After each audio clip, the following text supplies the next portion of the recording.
kalẹ̀ according to the time níbi tá a wà. Mo kí gbogbo ọmọ Yorùbá káàkiri àgbáyé. Ẹ kú weekend tí ó kọjá. Àdẹ̀kú ọ̀sẹ̀ tuntun tí a wọ̀ yìí. A jẹ́ ọ̀sẹ̀ ayọ̀ fún gbogbo wa. Ní agbára ẹ̀jẹ̀ Jésù. Ọ̀sẹ̀ yóò máa dájú ọ̀sẹ̀ tó ti kọjá lọ ní agbára Ọlọ́run. Èyí tá a rò láburú kò ní wọnú ẹ̀. Gbogbo ìtọ́lọ́run ti ṣe ń dáadáa fún wa kò wá ní ìdìbàjẹ́. A túbọ̀ máa dà sí ni ní agbára ẹ̀jẹ̀ Jésù. Mo fẹ́ ṣe àkíyèsí wa sí nǹkan kan ni. Ṣùgbọ́n àkọ́kọ́ mo fẹ́ kẹ́ foríjì mi torí mi ò tiẹ̀ ní mú ẹnu bà àwọn nǹkan kan lóríṣiríṣi nǹkan tó ń lọ káàkiri tó ń sọ tó ń ṣe.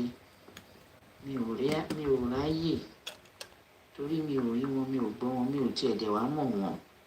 Mi ò dẹ̀ ní intention àti mọ̀ wọn àti gbọ́ wọn àbí láti rí wọn. Torí gbogbo nǹkan tó bá fẹ́ dàbẹ́ ní pé ó fẹ́ distract ìrìnàjò tá a rìn, mi ò ráyè ẹ̀. Torí gbogbo wọn lọ́tún lósì orí nǹkan kan náà ni wọ́n dúró lé lórí. Òun náà ni lórí kó máa sọ pé irọ́ ni wọ́n ń tàn wọ́n ni wọ́n ń parọ́ ni àbí pé wọ́n scam. Ó dẹ̀ wá dùn mí pé bí wọn ò gbóyìnbó ni bí òyìnbó òye wọn ni àbí ó dẹ̀ lè jẹ́ pé bóyá ẹ̀mí inú wọn ọpọlọ ẹsẹ̀ ló kó sí tó fi ń tẹ̀lé mọ́lẹ̀ tó ń rìn. Torí ìwọ tó bá léèyàn scam, ẹni tó fẹ́ scam ó ní tó fẹ́ gbà lórí nǹkan yẹn. Èèyàn dédé scam ó ní tó fẹ́ gbà ní. Ẹni tó bá kó nǹkan jọ láti scam ó ní nǹkan fún àǹfààní ara ẹ̀ kan ṣoṣo. Àfòun nìyẹn ó ní nǹkan tó fẹ́ gbà ń bẹ̀ ni. Nígbà tó dẹ̀ jẹ́ pé ìtọ́lọ́run rán àlọ́ àwa tá à ń ṣe àgbówó lọ́wọ́ ẹnikẹ́ni àgbà.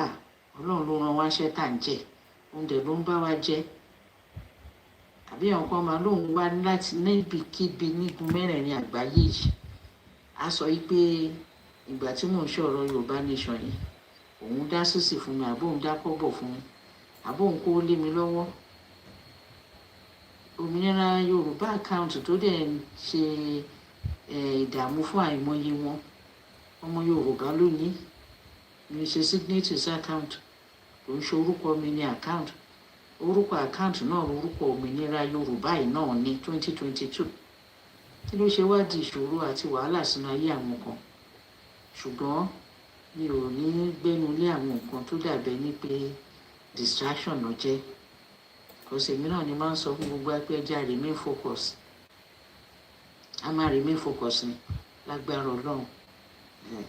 Irọ́ lọ̀tá ń pa, irọ́ ni wọ́n ń pa. Ọlọ́run ti jù wọ́n lọ. Wọ́n kọ̀ pátápátá láti fetí sílẹ̀ láti fojú sílẹ̀ wípé ìrìn àjò yóò ń ṣe ti ara òun ṣe èèyàn. Ẹ jọ̀ọ́ n tá à ń ṣe yóò kọjá agbára èèyàn. Mi ò mẹ́lòmí o ṣùgbọ́n ní tèmi o ó kọjá agbára èèyàn. Ó kọjá agbára èèyàn. Mo dẹ̀ mọ̀ dájúdájú ní gbogbo ìgbà ni bàbá wa olóyè CSI ló máa ń sọ ìpè Ọlọ́run ní gbogbo nǹkan Ọlọ́run náà ni. Ó kọjá téèyàn lè fara ni àbí téèyàn lè fi ọgbọ́n òye àbí ìmọ̀ tara ẹ̀ ṣe. Ó kọjá bẹ́ẹ̀ o. Ṣé ètò jẹ́ pé ìrìn àjò tá à ń rìn ètò Ọlọ́run bá wa ṣe ṣàmọye ọdún tó ti pinlẹ̀ sílẹ̀ tó ti ṣe oríṣiríṣi tó ti rò pé òun ti rí mú òun ti rí ṣe. Ṣé àmọye ọdún yẹn ẹ jẹ́ àwójú lẹ̀ wò náà. Ọlọ́run ṣoore fún wa ó ṣe dáadáa fún wa lóríṣiríṣi nǹkan. Gbogbo nǹkan tó wá yẹ kó jáde di nǹkan tó fún wa yẹn òdì kejì ẹ̀ ló ń jáde sí ayé àwọn ọ̀tá wa ká má sọ pé ayé tiwa. Ẹ wá wo kéèyàn náà farabalẹ̀ ẹ jẹ́ farabalẹ̀ káà náà rò nínú ara wa wò wípé ká wo àyíká wa pé kí ló ń ṣẹlẹ̀. Báwo ni gbogbo ilé ṣe jẹ́? Báwo la ṣe débì? Báwo ni gbogbo ilé ṣe wá sí ìmúṣẹ tó jẹ́ pé gbogbo àyíká gbogbo tó múnú yàndùn lèèyàn rí ká má sọ òdì kejì ẹ̀. Tọ́lọ́run ò dẹ̀ ṣe kà sí wa tọ́lọ́run ṣe dáadáa sí wa. Ó yẹ ká jókòó ká rò ó ká rò láàrin ara wa nínú ọkàn wa, ká bára wa sọ̀rọ̀ fúnra ara wa gangan, ká lọ sísàlẹ̀ ọkàn wa, ká lọ bára wa sọ̀rọ̀. Báwo lè lè ṣe jẹ́ kó ń bo ló ti wá, kí ló ṣẹlẹ̀, báwo ni gbogbo ẹ̀ ṣe rí báyìí tó dáa ká má sọ nǹkan míì, kí ló dé àti bó síbo ni. So ẹ wá wo nǹkan tó ń ṣẹlẹ̀, ẹ wá wo ìgbà tí wọ́n ti pinlẹ̀ irú nǹkan bẹ́ẹ̀ yẹn, ẹ wá far back ni wọ́n ti pinlẹ̀, tí wọ́n dẹ̀ ń gbé ìgbésẹ̀ lóríṣiríṣi, ẹ dẹ̀ wá wò pé àdẹ̀ fúra, ó wá bàjẹ́ débi pé àwọn kan ọpọlọ wọ́n lọ kẹpa slavery ni, wọ́n jẹ́ kí ọpọlọ àti ìgbésí ayé wọn kọ́ lọ kẹpa sínú òkùnkùn ni. Wọ́n ti ẹ̀rẹ́ ni tún gbé ìmọ́lẹ̀ wá bá wọn lóríṣiríṣi nínú ọ̀rọ̀, nínú ìṣe, nínú gbẹ̀, irọ́ ni. Ṣé wọ́n á far back tí kìíní ti bẹ̀rẹ̀, ẹ̀dẹ̀ wọ́n ṣe damage ayé àìmọye sí, tí ò yí àwọn ẹlòmíì lójúkorojú wọ́n rí báyìí. Ṣé tó jẹ́ pé àwọn tó jẹ́ pọ́n rí pé ní wọ́n bá ní ọdún mélòó kan wọ́n fẹ́ ṣe nǹkan kan, the same thing over and over and over, wọ́n á máa polongo nǹkan kan náà fún yín láti àìmọye ọdún, kò yí padà, kàkà kó da sí ó ń bàjẹ́ sí ni.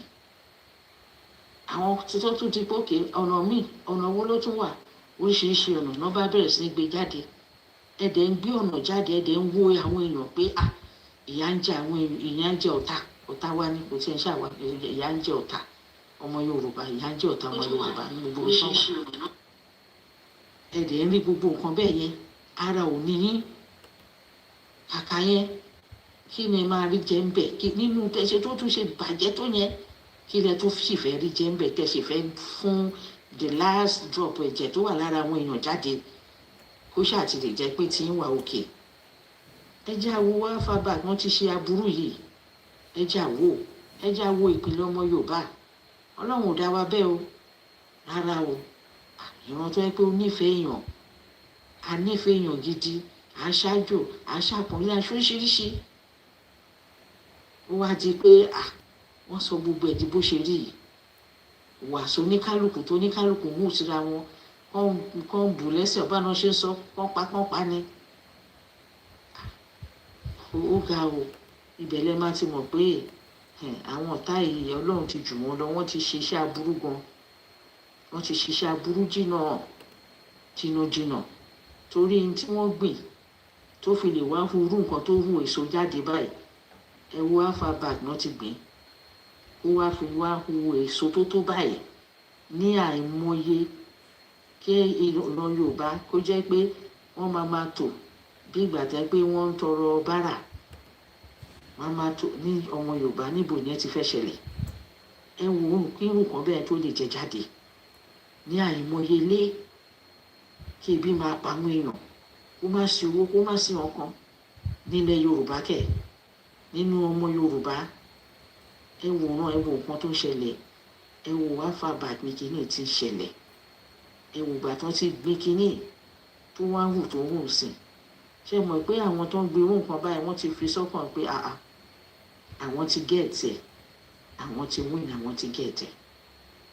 So ibi tó yẹ kí everybody ti mọ̀ pé yes, ká lè rin ìrìn àjò yìí, ká gain speed, ká gain nìyẹn, kì í ṣe agbára èèyàn láíláí. Mo máa ń sọ, mo tún máa tún sọ ni, èyí tó Ọlọ́run mi kì í ṣe mọ̀ ṣe mi o.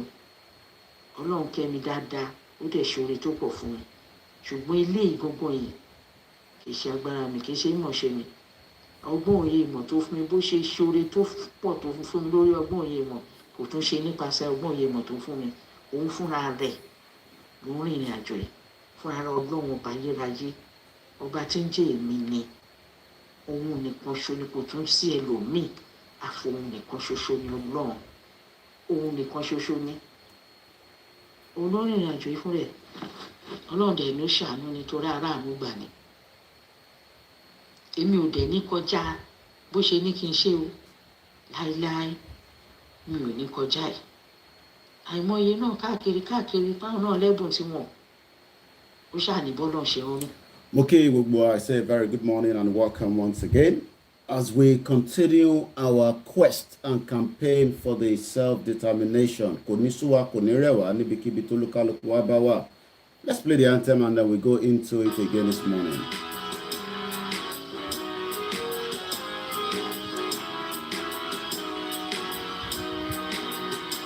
Iṣẹ́ wa fúnlẹ̀ wa, forílẹ̀ ìbí wa, kàgbéga, kàgbéga, kàgbéga fàlérí. Ìgbàgbọ́ wa ni pé bá ti bẹ̀rù làbọ̀ mọ́. Ká ṣiṣẹ́, ká ṣiṣẹ́, ká ṣiṣẹ́, ká jọlá. Ìṣọ̀kan àtòmìnira ni ẹ jẹ́ ká máa lépa. Tẹ̀síwájú ọ̀pọ̀ ire àtòhun tó dára. Ọmọ òòjà dìde, bọ́ sípò ẹ̀tọ́ rẹ. Ìwọ ni ìmọ́lẹ̀ ògo adúláwọ̀. Àwa ni ìmọ́lẹ̀ ògo adúláwọ̀. I say very good morning and welcome once again as we kickstart the Thursday morning breakfast show. 21 of July 2022. This time last year, there was panic, there was chaos. There was a lot of concern fún ẹni tó bá lóye tó bá rántí ibi tá wà ní last year when Chief Sunday Igboho was detained in Benin Republic because of the federal government. A lot of people were asking different questions. What happened? How? Ọ̀pọ̀lọpọ̀ ń béèrè kí ló ṣẹlẹ̀, báwo ló ṣe ṣẹlẹ̀ tó fi di pé Chief Sunday Igboho was arrested in Benin Republic last year.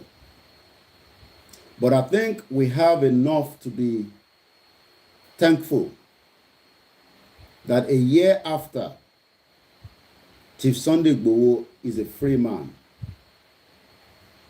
and he will remain a free man forever. There was a lot of people that said all kind of different things. But what ti gbàgbé pé Ọlọ́run ló ń ṣe ìgbésẹ̀ tá gbé dání. But one thing is, ká túbọ̀ máa dúpẹ́ nítorí pé Ọlọ́run ló ní ìrìn àjò tá gbé dání. Kò ń ṣàwàlá ní ìrìn àjò yìí, àwa kàn ní vessel tó ń gbé dání. I don't have to come out nítorí pé nǹkan lè rán mi iṣẹ́. I might decide to still be on my bed and be relaxing and doing other things. But the reason why we are coming out frequently, especially on our own platform, is because we have the time. Lákọ̀ọ́kọ́, time is very, very important. Àsìkò ní gbogbo nǹkan. So if we have the time and the energy and the strength, tabari coffee at mind o,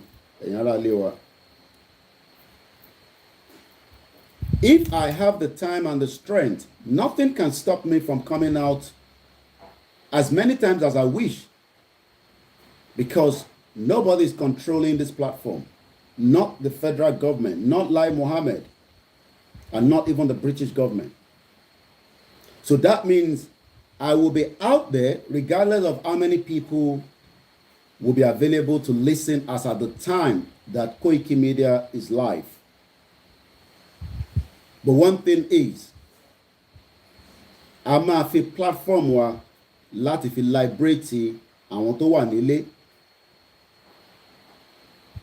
that do not understand the reason why they are living in poverty.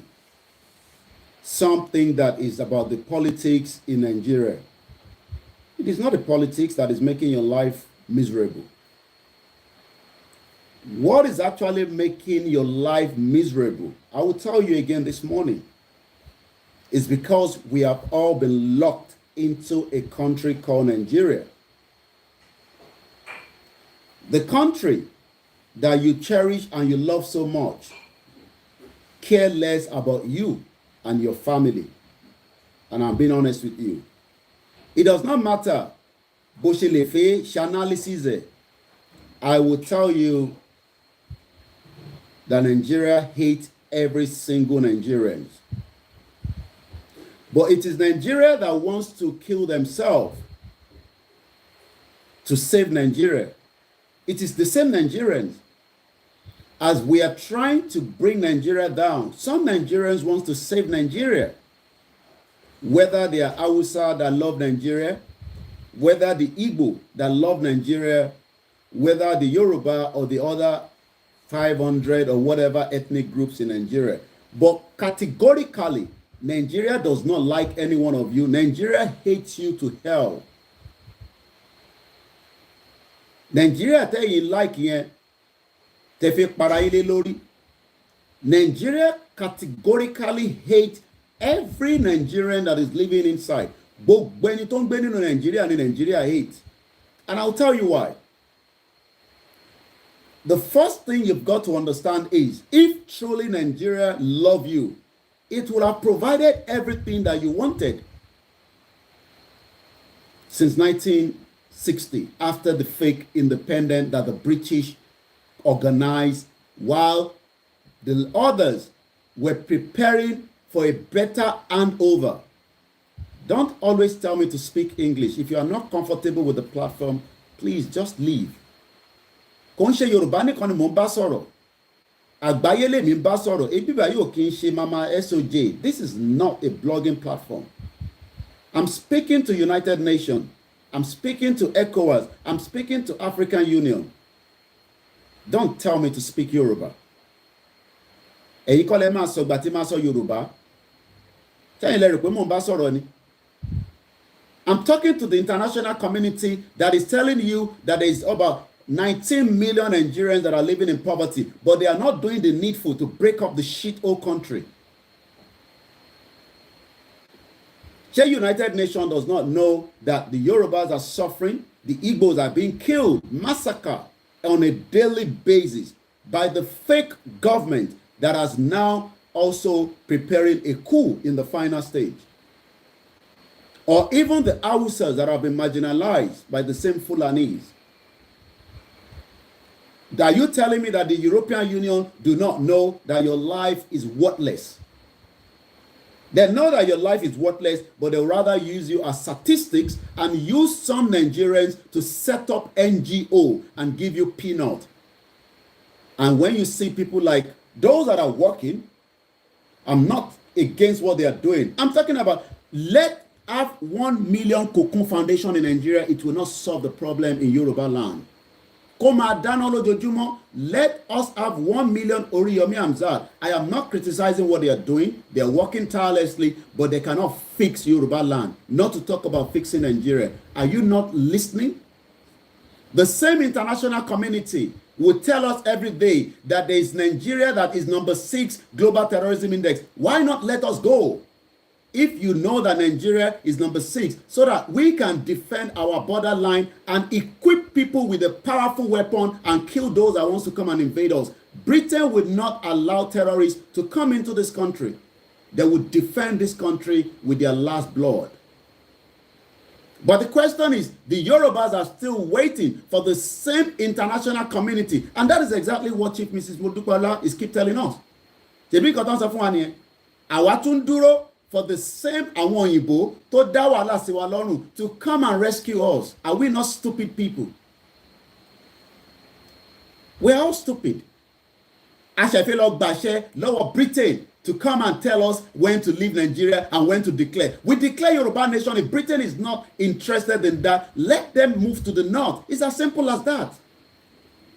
If any country after we declare is not pleased with us, let them move to the northern part of the country and operate from there. But the Yorubas, okay, Okay, I'm getting, why are you saying that there is no sound coming from, yeah. 1 minute.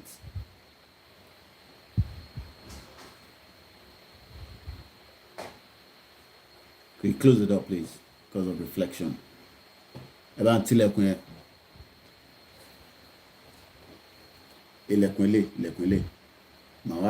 Ready. Once again, okay, we're not sure why people are saying that there's no sound on the other broadcast.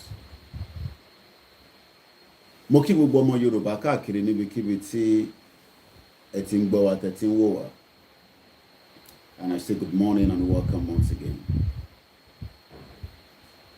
You are waiting. Okay, why am I not getting any reload?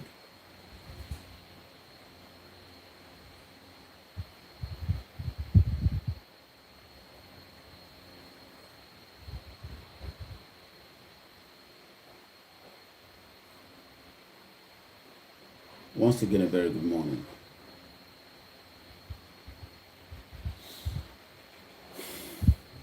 One minute, let me sort out what is happening on the background there. Ètò rán èmi bó ṣe bá ṣe sọ fún mi mo ṣe máa ṣe.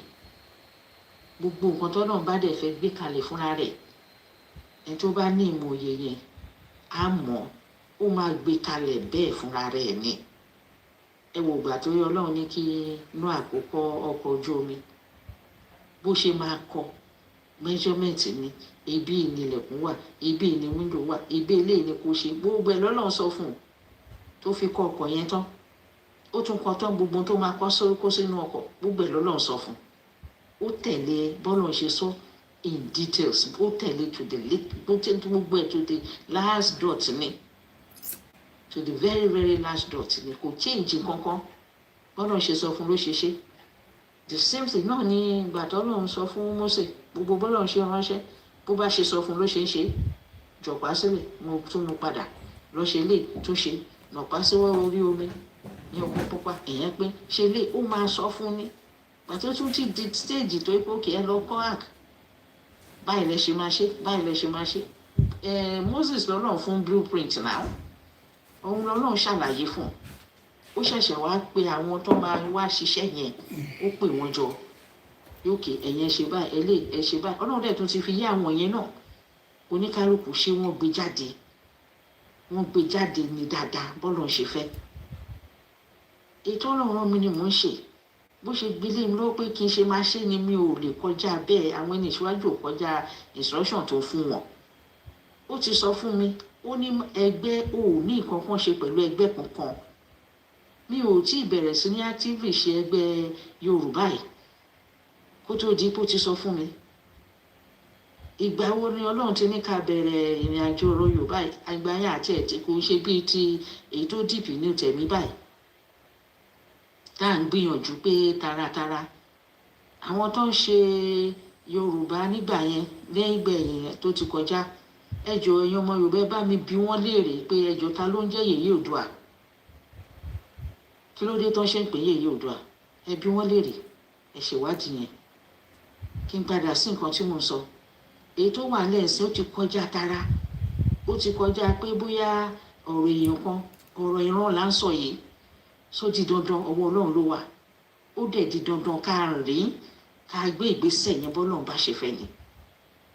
Ẹlòmíì lè ní ìmọ̀ tiẹ̀ o tó lóun fẹ́ lo ìmọ̀ tiẹ̀, èmi ò ní ìmọ̀ tèmi o. The sound is from the other platform, not from those of you watching on the mobile phone. Ó kọ́kọ́ fún mi wọ́n nìyẹn ni. Ó ní má darapọ̀ mẹ́gbẹ́, má darapọ̀ mọ́ kíní àpéjọpọ̀ àṣejọ. Ó ṣáà sọ gbogbo ẹ̀. Mo ń wò pé bó ni ìyẹn tún lọ. Ìgbà tó kọ́ fún mi ní ìkìlọ̀ yẹn. Ẹni tó bá ti ń wo fídíò mi ti pẹ́ kí n tẹ̀ tó wá sínú Yorùbá Nation ni mo ti ń sọ. Kí tún Yorùbá Nation ẹnu ọdún mélòó kan sẹ́yìn tó láti wà lẹ́nu ẹ̀ ti pẹ́. Tí ò ní pẹ́, orí Ọlọ́run ní pẹ́ jù kò ní pẹ́ kó tó wọnú ayé wa. Àwọn tó ní ó tún ṣìkùgbà kan fáwọn. Some how far back. It looks like one of the platform I guess the platform is back now. There was no sound coming from one of my platforms. Once again, a very good morning, good afternoon from wherever you're watching. So let's see if the sound is back now. That's a problem if we don't use the software. Okay, I can't hear myself as well, so I'm not sure why. Could be maybe because of this mic.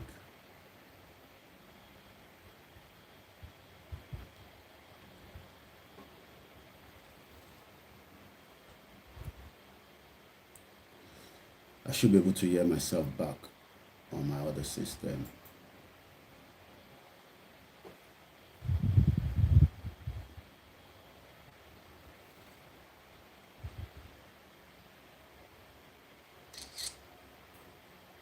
I'm not sure why we're not getting any sound. Well, I'm betting about the low phone here. And we're not using the software, so. Koikimedia, can you just confirm if the sound is back before I start talking?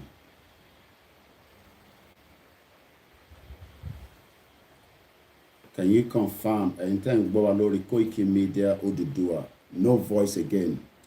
All right, let me remove the mic and see. Check your setting, unable to start a live video. Okay. There is a problem from the other one. Let's see again. I should be able to use my laptop to stream now. Inshallah. Let's see again.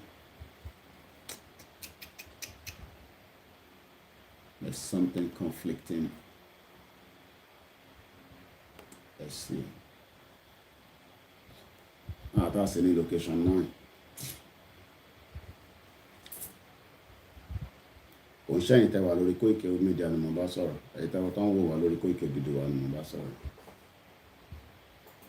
nothing wrong with the sound. The phone laughing bang sorry you. I'm talking about those on my other platform. I'm talking about my other Facebook platform. Okay. Something is not right somewhere.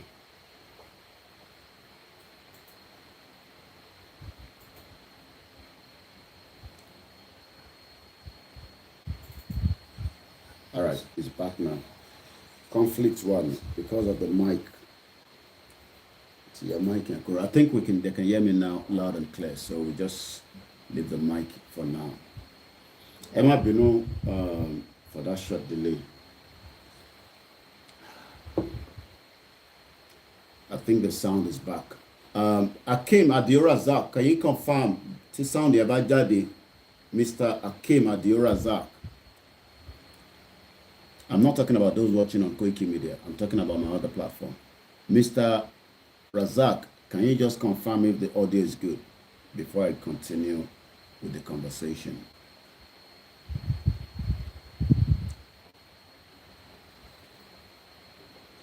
There's a bit of delay somewhere.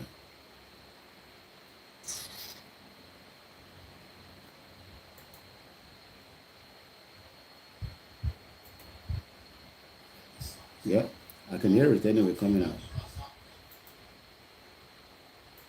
All right, it's loud and clear. All right, thanks so much. Now let's continue. Sherry, tí a bá ti ṣe mistake, tí a bá ti make declaration, regardless of whatever it is, before the 2023 election, we will all suffer. Every single one of us. But I know there will be a declaration. When is when I don't know. But what I will say is, I gotta make a declaration. That is the point I want us to understand this morning. Gbogbo tó bá wọ́n òyìnbó ni kó sọ. Òyìnbó kọ́ ló ní ilé ayé tiwa. Ṣé rí ẹ̀yin tẹ́ wà nílé? Àwa ti bá wọn òyìnbó yìí gbé. at least for 20 years ni mo ti bá wọn gbé. Decision ayé wa ó kù sọ́wọ́ tiwa, kò ń ṣe ọwọ́ bàbá 40 years old kan tó jẹ́ age mate tèmi tó ń control ìlú tó lẹ̀ Yorùbá. Èmi ò lémi fẹ́ jẹ president ilẹ̀ Yorùbá nísìn, but Macron tẹ́ ń wò yẹn kò tí pé 45 years old, kò lè make a decision fún ilé ayé ti ọmọ Yorùbá tó wà ní the same age mate pẹ̀lú ẹ̀. Tí a bá make the final push pé kíran Yorùbá kó jáde kúrò lọ́wọ́ Nàìjíríà, we will all regret it.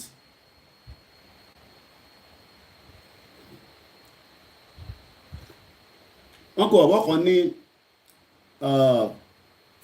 Franklin kìíní kan. He normally calls on my show. I think he lives in Russia, and I know he follows Frank Bello very well. Narada Franklin. I'm sure some of you must have come across him. I was reading one of his comments yesterday. And he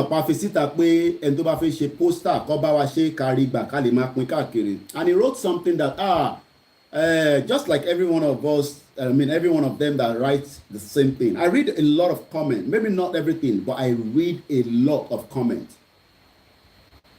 Owani Koiki, any kò ní election ṣẹlẹ̀ ní Ọ̀ṣun, ó ṣẹlẹ̀ ní Èkìtì, but that we are all just making these like somebody that is using Yoruba nation, to feed themselves.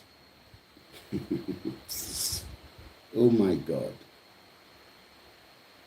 I didn't respond to it, but my phone respond the enemy by. And for those that are saying the same thing, ẹ lọ prepare fún ìjà gidi ní 2023. Ẹ lọ ṣe kíni? Ẹ lọ gbáradì dáadáa. Nítorí pé ìjà máa wáyé.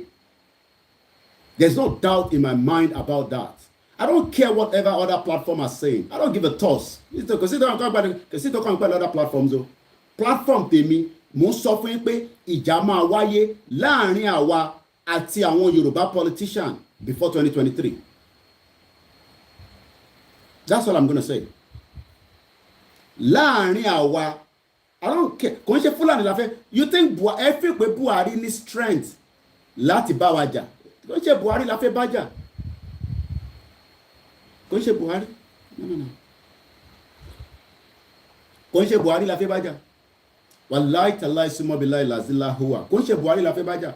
Àwọn tí mo fẹ́ bá jà òun ni Dàpọ̀ Abíọ́dún, Governor Sanwó-Olú, Ṣèyí Mákindé, Abdulfatai Razak, ìtó jẹ́ Governor Kwara State, àti Adeleke ìtó ṣe wọlé ní Ọ̀ṣun State, mo mọ orúkọ ìtó ṣe wọlé lẹ́kìtì, àti Akẹ́jù.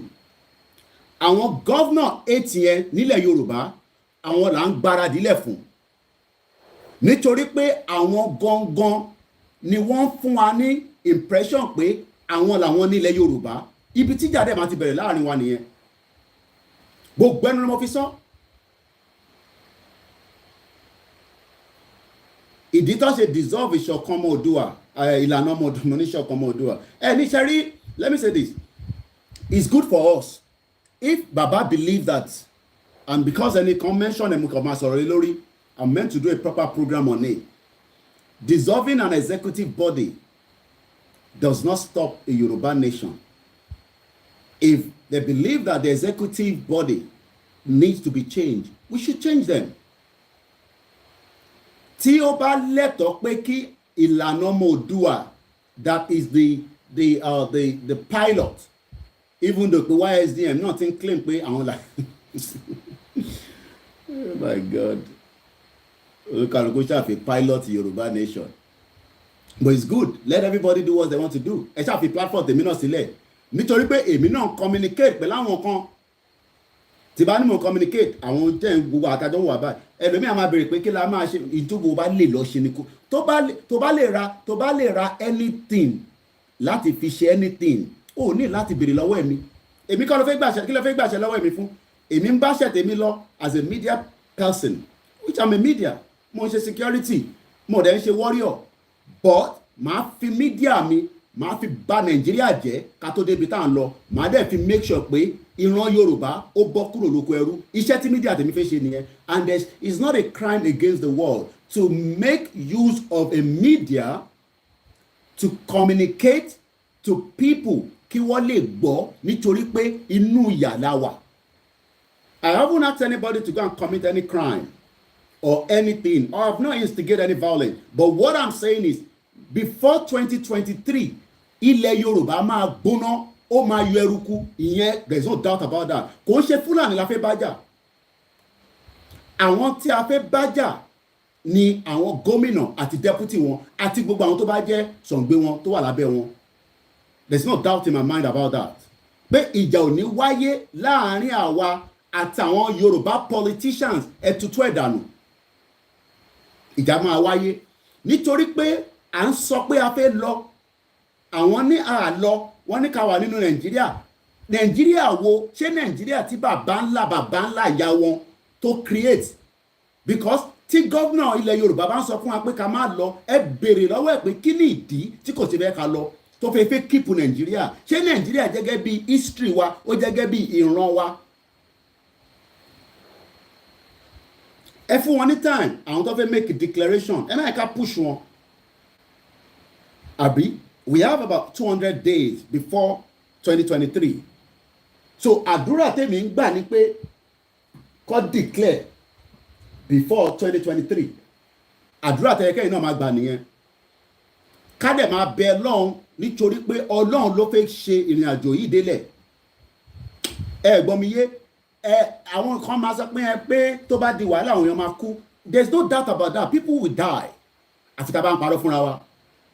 Èmi ò ní jókòó sí báyìí sọ fún yín pé tí sùúrùtù bá bẹ̀rẹ̀, ìbọn ò ní bá ẹni tí kò fẹ́ kó bà. Èèyàn kan ò ní kú, èèyàn mẹ́wàá ò ní kú, no.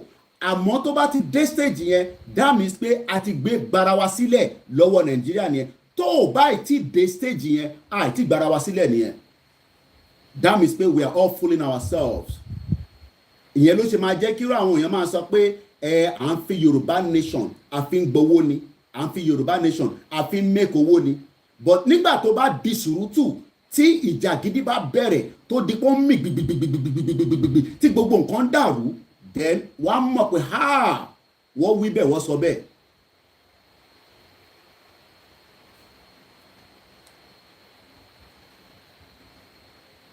Going back to the dissolve of the ìlànà ẹjẹ̀ǹka ìtiwọ́kọ, I don't have to read it anyway, you all know that. Ṣẹ́rí executive board tí bàbá Akíntóyè dissolve yẹn should not give us a concern at all from here to there. Tẹ̀bí normal tẹ̀ni àwọn kan ṣiṣẹ́ wọ́n ní kò ń ṣe pé wọ́n trust wọn, but wọ́n fẹ́ revent, wọ́n fẹ́ rejoggle, wọ́n fẹ́ tún gbé àwọn new fresh brain wá ká lè mọ ọ̀nà tá a fẹ́ gbà. Ẹ jẹ́ káwọn máa tì í, káwa náà máa bá wọn tì í, but àwa ni ká lọ máa prepare mind wa for the worst case scenario. Ẹ̀mọ̀ tó ń pè ní worst case scenario. Gbogbo tó bá fẹ́ gbà òun ni ká prepare fún. You gotta start thinking pé tí wàhálà bá ṣẹlẹ̀ nísìn, ǹjẹ́ màá máa róúnjẹ jẹ? Because àmọ́ how long ló máa ṣẹlẹ̀? Ṣe rí tí Fúlàní bá wọlé kó tó di pa declare or kó tó di pé push táwa fẹ́ push bá ṣẹlẹ̀, wá pàṣẹ gé sílẹ̀ Yorùbá lára, wá damage nǹkan, and we will defend ourselves. But one thing we got to say all the time is the movement remained peaceful until otherwise. It's a peaceful movement. Mo rí ńbẹ̀ ìyá mi ìrọ̀rùn ló bá dé, mo ti rí logo yín lórí Instagram.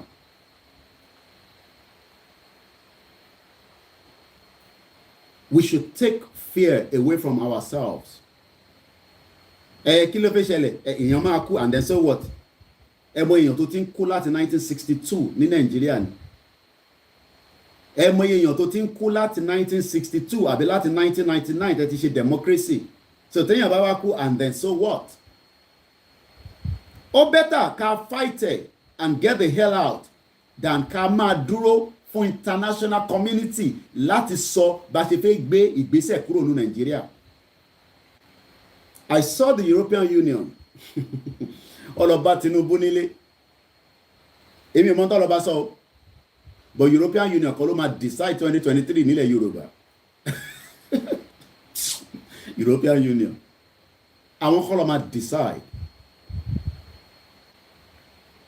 Èmi á máa ní ẹ lọ máa ṣàsanwó sí security òmìnira àti YSDM méjèèjì yẹn lèmi polówó ní bíbáyìí bó bá fọ yín lórí pẹ̀fẹ́ àwọn kan ní ẹ̀kọ́ máa polówó òmìnira àwọn lẹ́yìn bá sọ yẹn ẹ lọ máa donate owó mo kúkú ní kẹ́ kówó fún Koiki mo ṣáàbì owó tèmi bá béèrè ẹ owó fún mídíà mi ẹ fún mi lówó inú owó tẹ̀yìn fún mi yẹn èmi á mọ tèmi náà lè ṣe nínú ẹ̀ ní kékèké èmi kàn ní máa sọ gbogbo problem ilẹ̀ Yorùbá ní security ẹ gbọ́ mi dáadáa but kékèké tèmi máa ṣe á make impact before 2023 ìyẹn èmi confirm yẹn láyé ara mi ò níwọ̀nba tí mo lè ṣe ni o níwọ̀nba tí mo lè ṣe kékeré tí n bá lè ṣe yẹn ẹ̀yin náà ẹ gbúrò before 2023 níwọ̀nba tí èmi bá lè ṣe níwọ̀nba tí ọmọ kékeré báyìí tí mo jẹ́ yìí ìwọ̀nba tí mo lè ṣe ẹ gbúrò ní before 2023 ẹni wọn lọ dìbò ẹlẹ ṣẹfẹ fìgbà ẹ fẹ́ ká lọ máa. All right, I'm not sure what happened. It looks like they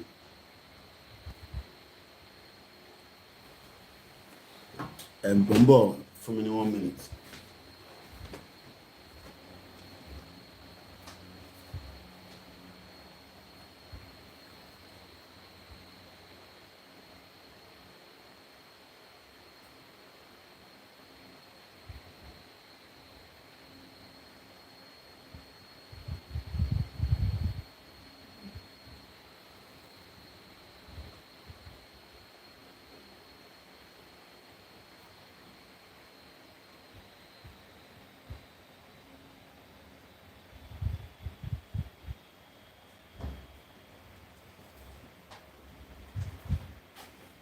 I don't know. It looks like my internet went down. I'm not sure what happened.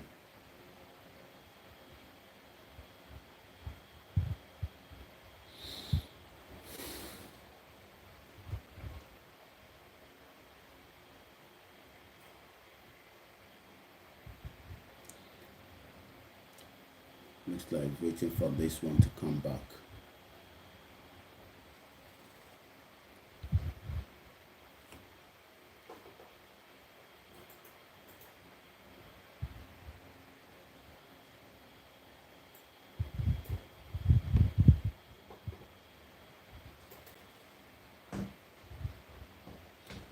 Once again, a very good morning and welcome to the program.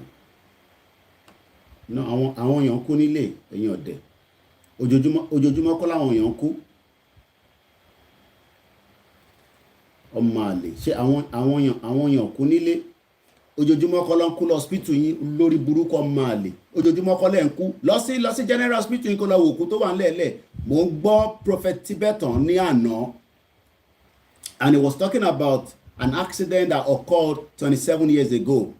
27 years ago. Wọ́n ní òkú táwọn gbé lọ sí mọ́ṣúárì pẹ̀lú owó lára nígbà tó máa fi dijọ́ kejì wọ́n ti kó gbogbo owó tó wà lára ẹ̀. So èèyàn kan wá ní èmi jókòó sí abroad mo náwọn èèyàn máa kú. No, ọmọ àlè lọ sí general hospital kó lọ wo àwọn òkú tó wà ńlẹ̀ lẹ́rìí sìn. Go and look at people that are dying every day. So when we say people are going to die, yeah, people are going to die. There's no doubt in my mind about that. People will die. Kó tó di pé Britain gba ìsinmi tí gbogbo wa wá enjoy nísìn, àwọn èèyàn kú lé lórí ni. People die. Ìwọ lọ jókòó sí America. O mọ̀ pé America yẹn àwọn èèyàn sacrifice. Tó fi di pé wọ́n lọ ń jókòó síbẹ̀ nísìn àti wọ́n tó fẹ́ gba visa America. O fẹ́ gba visa lọ sí America. And you think that people did not sacrifice. You think blood did not flow in all these countries. Ẹ fẹ́ lọ gbé ní Western Europe. Ẹ fẹ́ lọ gbé ní Asia. Ẹ fẹ́ lọ gbé ní any part of the globe. But ẹ fi pa àwọn èèyàn kú. People will die. There's no doubt in my mind about that. Kí ló ṣe pa àwọn èèyàn ní kú? Ta ló sọ fún pa àwọn èèyàn ní kú? Yoruba nation is peaceful, but it will get to a stage that it will become very hot. So kí ẹ̀ka máa ń sọ pé ká má fi kú dẹ́rù báyìí, ikú wo lọ́mọ fi dẹ́rù báyìí, ẹ̀ ti kú láti jọ ẹ̀, ojoojúmọ́ kọ́lẹ̀ ń kú. You are dying every day because of the negligence of the shithole country you call Nigeria. I told you that Nigeria does not love each one of you. Tó bá jẹ́ pé Nigeria nífẹ̀ẹ́ aráàlú, gbogbo táwọn ń sọ yìí, it would have been easy for you to knock it off. Before I come home, you will die. Because people are being kidnapped every day. Ọlọ́pàá mẹ́wàá kọ́ lọ́nà kidnap on their way back to Kogi. Àbí bọ́lọ́nà ti kidnap wọn. Imagine police officer being kidnapped. So continue to tell me to come back home. You will die before I come back home. Okay? Kí n tó wálé, ẹ máa kú dáadáa. If you do not go and prepare your mind for the worst case scenario. The worst case scenario. The worst case scenario, you should go and prepare yourself. And that is the only way we will all be safe. Once again, a very good morning and welcome. Nigeria is now at the verge of breakup. And it will definitely break. It will break.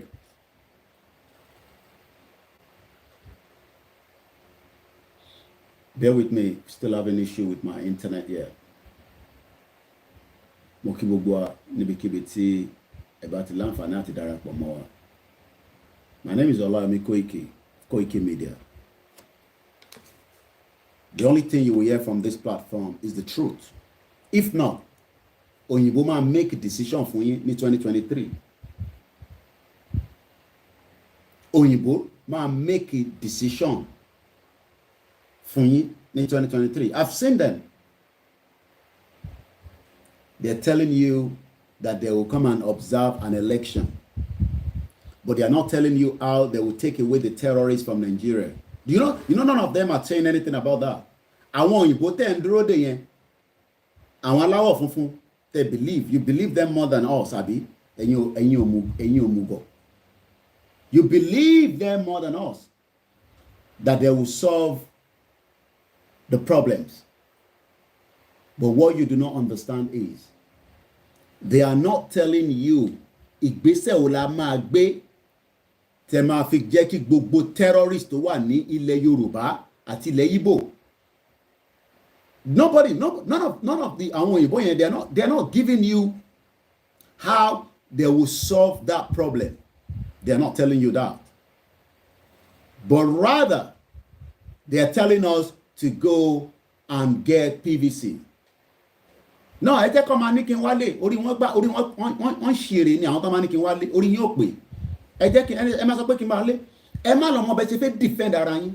Ẹ fi pé mo ní family nílé ni. Èmi ń sọ fún àwọn family tèmi náà kọ́ lọ máa prepare mind wọn for the worst case scenario. Èmi ní kí ẹ máa sọ pé kí n wálé. Èmi mò ń bọ̀. Ẹ túbọ̀ dúró dè mí. Ẹ má lọ mọ bẹ́ẹ̀ ṣe máa gbáradì láti prepare ara yín. If not, ṣe economy lẹ́ ń complain. Ẹ sì máa sọ èdè Fúlàní nílẹ̀ Yorùbá, ó kù díẹ̀ ni. Ẹ fi pa àwọn lórí burúkú àwọn politicians yín tó ti ta gbogbo wa dànù àtèmi wọ́n ti ta gbogbo wa. We've all been sold by the same Fulanis. By the same Yoruba politician. Every single Yoruba have been sold.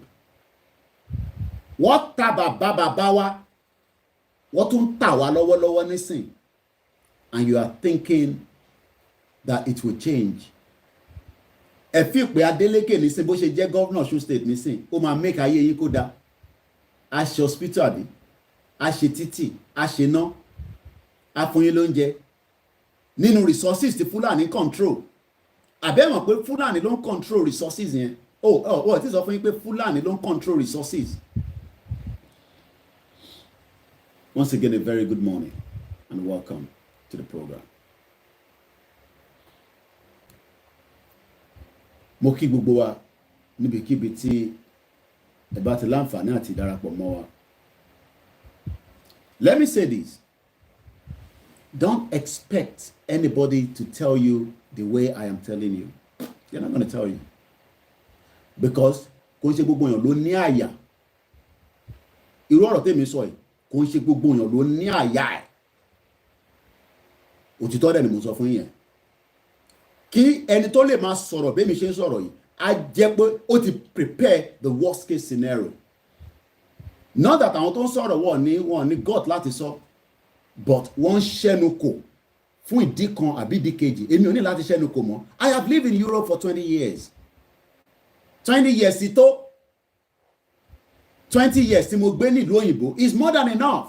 Kò sí kankan tí yàn fẹ́ ó lè pàtàn UK fẹ́mi, mo lè má dé America, mo lè má dé Canada, mo lè má dé other Western European country. Ó lè pàtàn UK fẹ́mi. Kí ló wà nínú UK tó fẹ́ máa pàtàn ẹ̀ fún mi? Tó wá ní ká má dàrú.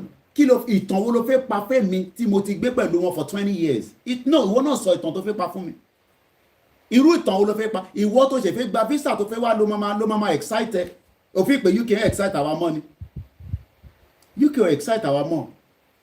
Ẹ̀yin tí ẹ̀ tí dé bí báyìí ni ẹ̀ ń fi pé ó ń họ́ngà yín pé kẹ̀dẹ́ màá dẹ̀ gbàdúrà pé kọ́lọ́n jẹ́ dé bí báyìí ká tó gba Yorùbá nation. Ẹ̀yin tí ẹ̀ tí dé ìlú òyìnbó rí òun ló máa họ́ngà yín pé kẹ gba visa kẹ lè wọlé kẹ wá ṣiṣẹ́ ọmọ ọ̀dọ̀ kó wá máa fọbọ́ abọ́tẹ̀mí náà ti fọ̀ as a kitchen porter. Àbọ̀ mọ̀ pé mo ṣe kitchen porter, the same abọ́ yẹn náà ni wọ́n náà fẹ́ wá fọ̀ at the age of kíni, at least èmi dé bíbà at a very good age.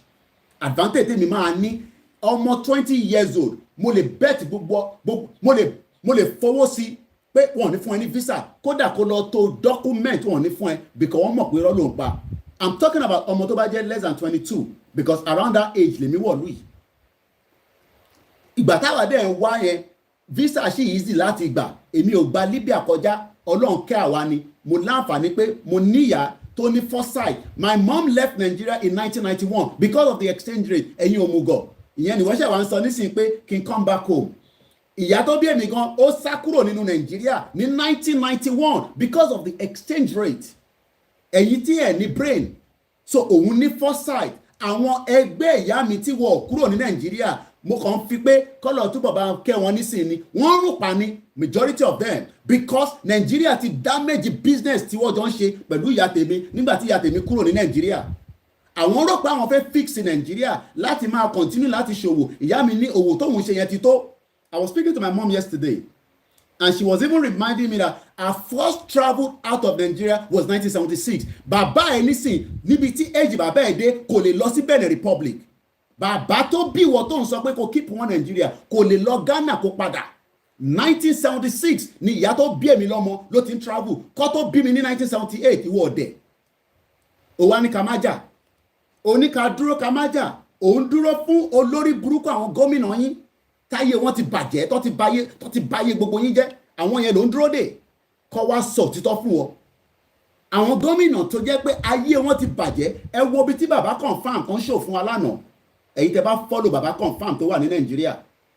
Ẹ wo agbègbè yẹn, ṣé agbègbè tó jẹ́ kíyàn máa gbé òun níbẹ̀ yẹn, ó yẹ kó wó bẹ̀ yẹn, kó wá kọ́ ìgbàlódé, kó kọ́ àwọn èèyàn padà síbẹ̀. Ayé tí èmi ti jẹ ní UK, tí tó bá ní kó ṣe wà nínú Nàìjíríà for the next tó máa fi kú, ò lè jẹ́rú ayé yẹn. Èmi ti jẹ ayé tó dùn nítorí pé mo ní freedom, mo dẹ̀ ní access sí ìtàn pè ní all the basic things of life. Ayé yẹn bàbá tó bí ẹ kò jẹ́rú ayé yẹn rí, ìyá tó bí ẹ kò jẹ́rú ayé yẹn rí. Tó ò bá jẹ́ ká gba Yorùbá nation, wọ́n tó ń sọ pé ká sì dúró sínú Nàìjíríà, ayé yẹn ò lè rí jẹ for the 20 years I've lived outside Nigeria. Ò lè jẹ́rú ayé yẹn rí. Gbogbo ẹnu mo fi sọ, kò ń ṣe pé mò ń ṣépè fún ẹ. Wọ́n bí mẹ́tàlá ẹ̀dá, kódà tó bá ní owó ní Nàìjíríà, owó ayé tí mo ti jẹ nílùú yìí, òbí kùbánà kò tí jẹ́ nítorí pé òbí kùbánà kò lè dárìn ní Nàìjíríà, ó gbọ́dọ̀ gbé sójà tó máa fi káàkiri tẹ̀lé ẹni. Gbogbo ẹni mo fi sọ. Ìwọ náà máa wo Olúdélé Mọ̀mọ́dù tó bá wá sí London kò ń lo sójà tó máa fi ń káàkiri, bọ̀ tó bá ti dé Nàìjíríà ó gbọ́dọ̀ gbé sójà tó máa tẹ̀lé nínú mọ́tò tó bá fẹ́ lọ látẹ̀kọ́ lọ sọ́ọ̀ṣù state. Wọ́n bí Délé Mọ̀mọ́dù dá kó ń rìnrìn àjò láti Lagos state tó ń gbé yẹn kó lọ sọ́ọ̀ṣù state kó má gbé sójà dání. Kò ń ayé kọ́ nìyẹn, ìyẹn ti di ayé míì ló ń jẹ. tó bá dé London ló ṣe ń jayé ló ń nísinmi, tó bá wà ní Nàìjíríà kò nísinmi. Gbogbo ẹni mo fi sọ, ẹ̀gbọ́n tí mo mọ̀ dáadáa ni ẹni Koiki ló sọ bẹ́ẹ̀ lórí show ẹ̀, kò ṣe pé mo disrespect wọn. Ayé tí Bob D tẹ́ ń pè ní Bob D, ìyẹn Délé Momodu ovation, ayé tó ń jẹ tó bá wà ní Nàìjíríà ìyẹn kọ́ ló ń pè láyé, ẹ̀ ń jayé. Àwa gangan là ń ráyé jẹ. A lè má ní owó àmọ́ a ní fọkànbalẹ̀, a ní ìsinmi níbi tá à ń gbé. Ìwọ tó wà ní Nàìjíríà nísìn, o ò ní fọkànbalẹ̀, o ò dẹ̀ ní ìsinmi. Even though with all your wealth, o gbọ́dọ̀ máa gbé security. You must continue to take heavy security to move around. Ṣòfin ìpolówó níbí báyìí, ó máa ń gbé London Metropolitan Police àbí kó ní kó fún òun ní sójà. Imagine a wealthy person in this country telling the British government to provide soldier, military personnel to dress up and carry gun and be moving with a millionaire in this country. That means this country is collapsed. So if anybody is saying that you are going to enjoy the 20 years life I've lived in this country, you will not. You can have money in Nigeria. Oh yes, I know a lot of you have a legitimate money, and there's no doubt about that. Hard-working Nigerians, but you will never live the kind of life I'm living in this country. You will never live that life. Oh, le jero ayé yẹn. Because èmi wà níbí báyìí nísìn, I don't have to worry too much.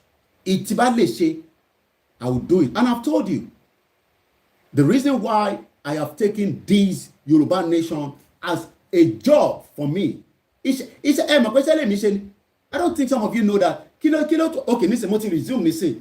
Mo ti wà nínú studio mi báyìí nísìn. Mo ti resume. This is now 9:32 láàárọ̀. Ẹni tó fẹ́ lọ síbi iṣẹ́ time ló máa resume. Títí di alẹ́ tí máa fi sùn. Call máa wọlé ni, message máa wọlé ni, email gbogbo ẹ̀, and I will continue to monitor. Iṣẹ́ olótùkù ti yẹn. I have served the British government for 20 years. So tí bá wá fi time sílẹ̀, ta sọ pé eléyìí la fẹ́ ṣe nísìn, because a fẹ́ rescue èèyàn Mali tẹ́sí ń sọ pé one Nigeria. Ìwọ sọ pé one Nigeria and you are living in Nigeria. Oh my God. I don't think some of you understand when you say you are one Nigeria and you live in. Èmi tí mò ń gbé nílùú òyìnbó gan bínú sí Nàìjíríà. Ìwọ tó wà ní Nàìjíríà ò bínú, ò rí pé ayé ẹ̀ máa bàjẹ́ ni. Ó bá máa lọ sí church, kó máa fi omi àdúrà, kó máa fi ọṣẹ, kó máa fi wọ orí ẹ̀, kò ń ṣe problem yẹn. Yes, àwọn kìíní yẹn ń ṣiṣẹ́. But Nigeria ti collapse, gbogbo ayé gbogbo yín wọ́n ti kó sínú ìgò tá fẹ́ gbà jáde.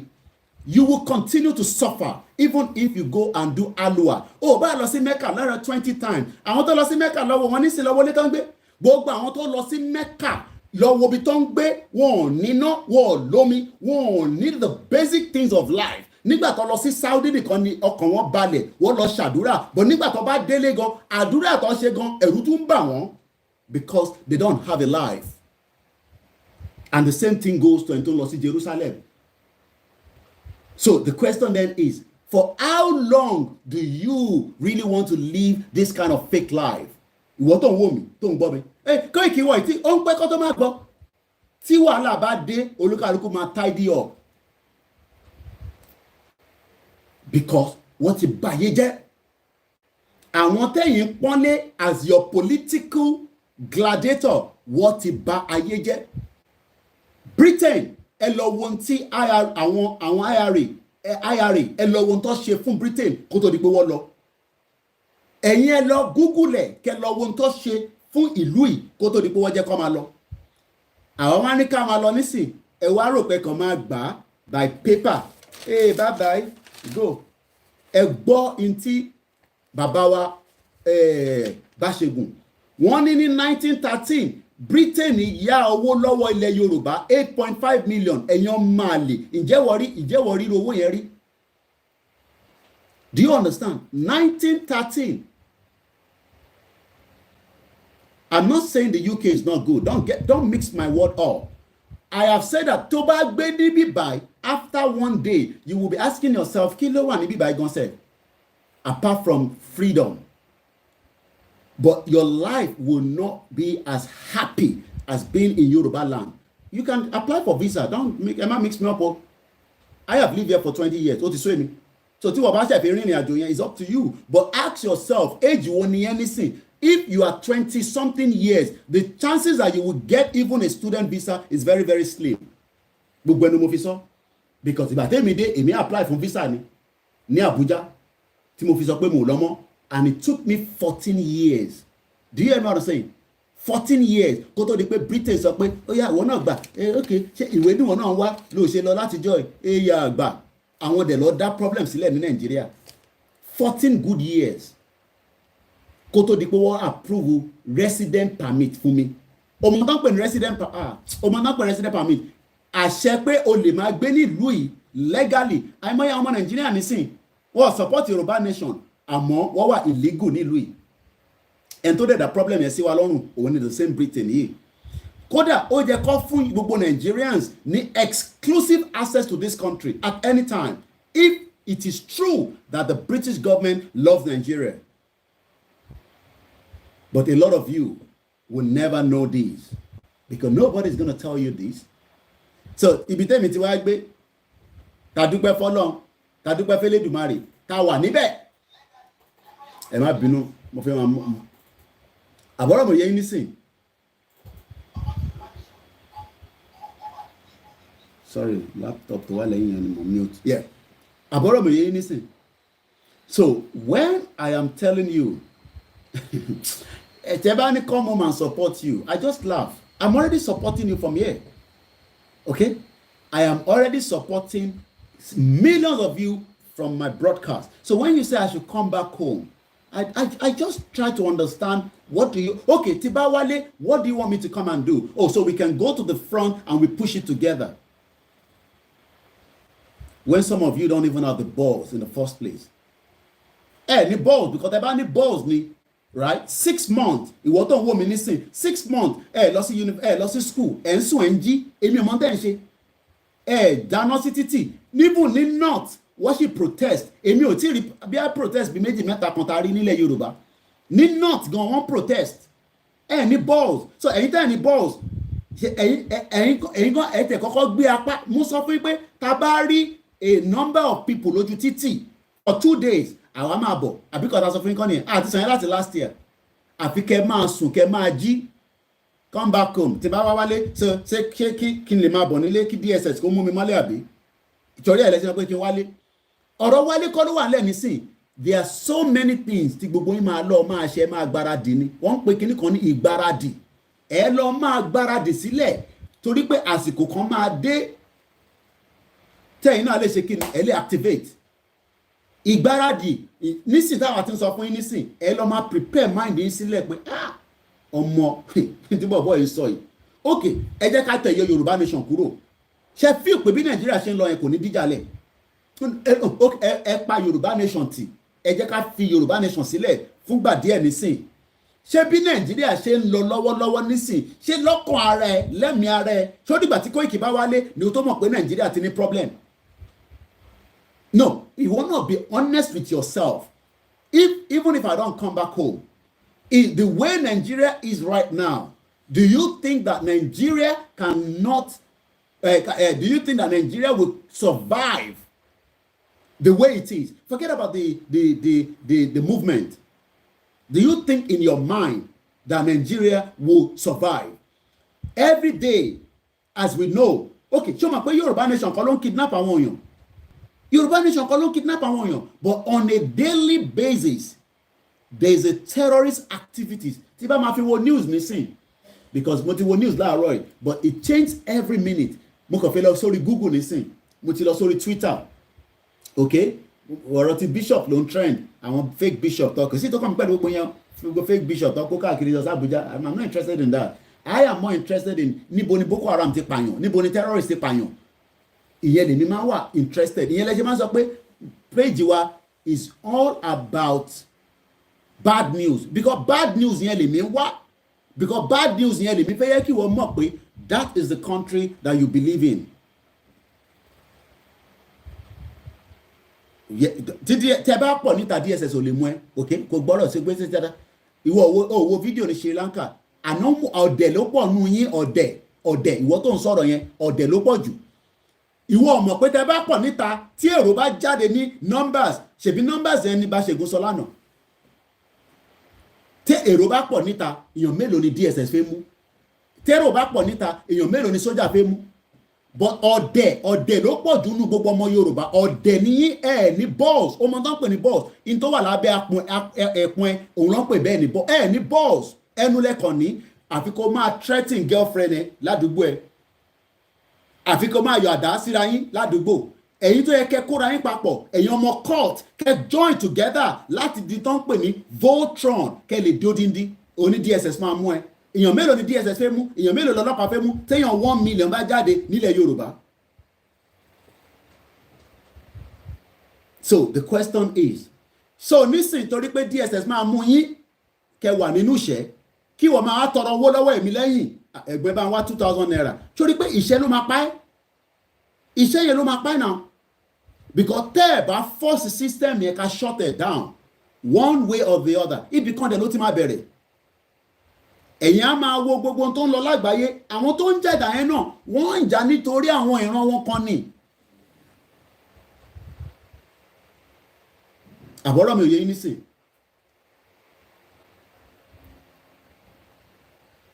All right, we're having issues. I'm just going to stop the other video on the Facebook. We're having a lot of hiccup. I'm not sure why. So in Toba Fewo, I'm up. I'm not going to back up, please. Àbọ̀rọ̀ mi ò yé yín nísìn. All right. Àbọ̀rọ̀ mi ò yé yín.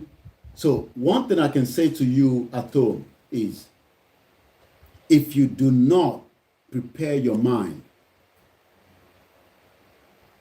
if you do not prepare your mind and you're waiting for me to come home, you will die. There's tendency that you will die because you are not preparing your mind. Come back home yẹn lójọ́ yìí lógún. Ìgbà tí mo wá lékele mélòó ní ìran lárí. Tá n káàkiri tá fi ń jáde mélòó ní lárí. Well, at least I was on for 6 months. Ìwọ máa lè tán bí mi pé come back home. Mélòó ní ló wá sí Ìbàdàn. Tó tẹ̀ ní Koiki mi lélẹ́yìí o. Mélòó ní at least I was in Nigeria for 6 months. Straight 6 months. 6 months ni mo fi wà ní Nàìjíríà. Mélòó nù yín la rí tó wá sí sókà lọ́dọ̀ Ìgbòho àbígbà tẹ wá ṣé àwẹ̀ kàn gbogbo ẹ̀yin tẹ wá. Ẹni kò sẹ́ni kankan tó lè sọ pé nígbà tó ń wá sí ọ̀dọ̀ Ìgbòho ṣá pé òun ò láǹfààní àti rí mi ìrọ̀lẹ́ pa. Èmi ò sọ pé torí pé mo wá láti ìlú òyìnbó kí wọ́n máa sọ pé ẹ̀bí ẹlòmínú yín ẹ̀bí ẹgbógun wá wọ́n ní kí n má fọwọ́ kàn yín gbogbo yín ni mo fọwọ́ kàn ni mo hug. Even if you tó bá ní bad intention ìwọ ló máa padà ló máa babaláwo tó ṣe fún ẹ̀kọ́ máa sọ fún ẹ pé bọ̀bọ́ yẹn bàbá kìíní yẹn ò ṣiṣẹ́. I'm sure some of you came to test a lot of things. I'm sure some of you, maybe not every one of you, because but èmi wá pẹ̀lú inú mímọ́ kan so gbogbo àníyàn tẹ bá ní nígbà yẹn kò lè work lórí mi. 6 months ni mo fi wá darapọ̀ mọ́ yín nílé so ìtẹ̀sẹ̀ àwọn sọ pé come back ọmọ ṣe èrè ni láti bá ṣe kí ni ìyí tí mo wá ní 6 months kí lẹ ṣe nígbà tí mo wá ní 6 months 6 months tí mo fi wà ní Nàìjíríà kí ni ìgbésẹ̀ tí ìwọ tó ń sọ pé ìwọ fún mi ní fídíò àbí kò sẹ́ni tó wá tó bá mi ya picture ìwọ send pictures mi pé Koiki shut up your mouth ṣèbí nígbà tó wálé ìwọ bẹ́ẹ̀ ya picture kò ń ṣe àwọn tó rí mi tán nígbà tí mo wá. I'm talking about ìwọ tó ń sọ̀rọ̀ tó ní pé come back home fún mi ní picture kò fún mi ní evidence mo wá sí Ìbàdàn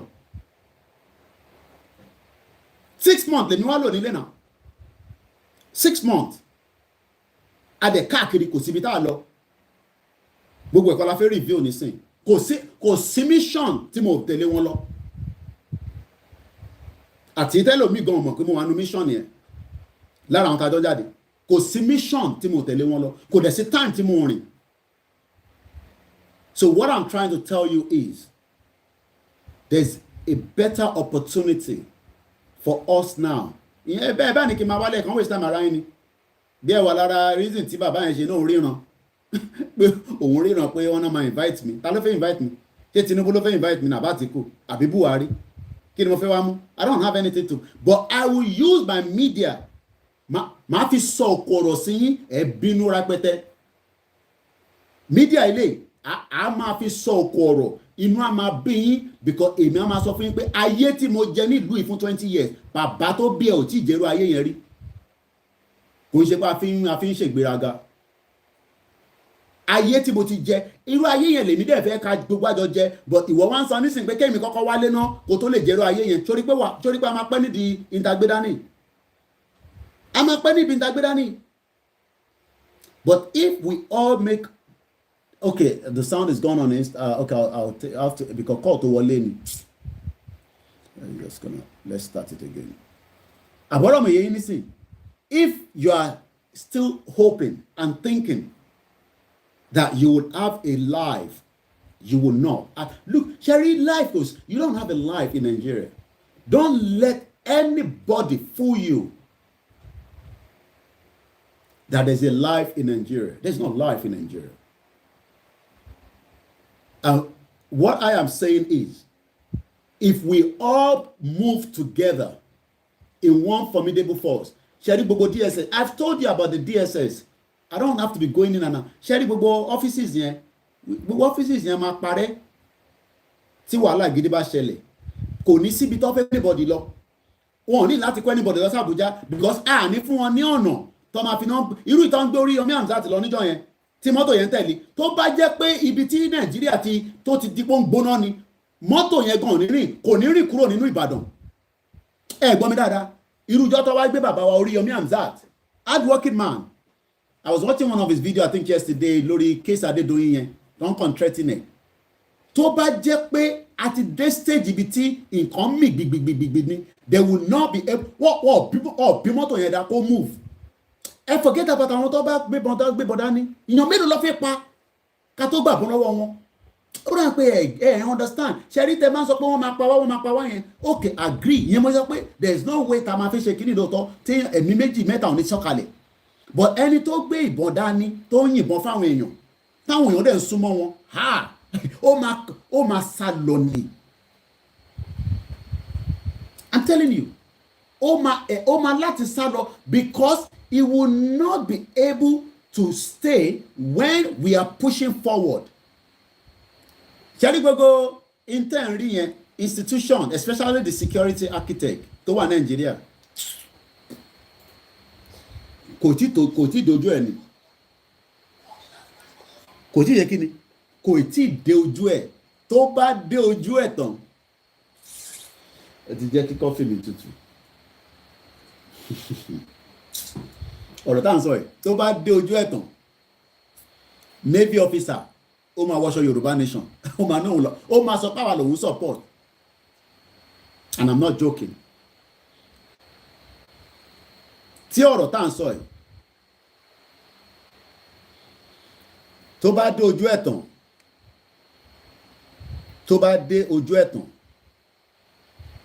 mò ń bọ̀ ìwọ tó sọ pé come back home yẹn mò ń bọ̀ ẹ túbọ̀ jókòó dé mi mò ń bọ̀ mo ti dé tán máa dé láàárọ̀ ọ̀la báyìí ẹ máa rí mi Nàìjíríà àárọ̀ ọ̀la mò ń bọ̀ àárọ̀ ọ̀la máa dé láàárọ̀ ọ̀la.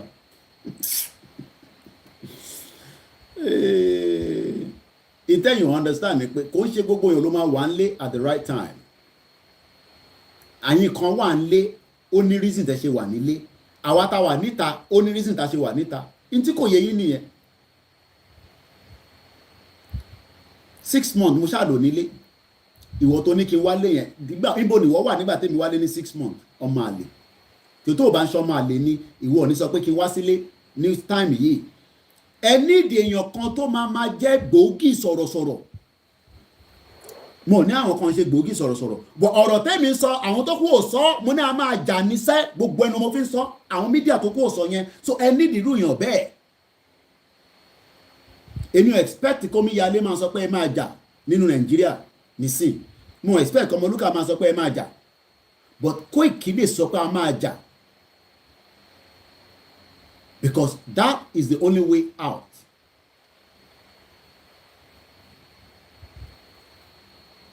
It is the only way out.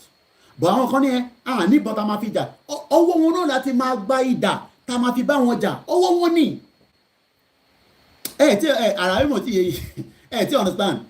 Okay ẹ jẹ́ ká ṣe analysis kan nísìn ẹ fún mi ní tí wàhálà bá bẹ̀rẹ̀ give and take mo fẹ́ ṣe mass. Sójà mélòó ló máa kó wá sílẹ̀ Yorùbá?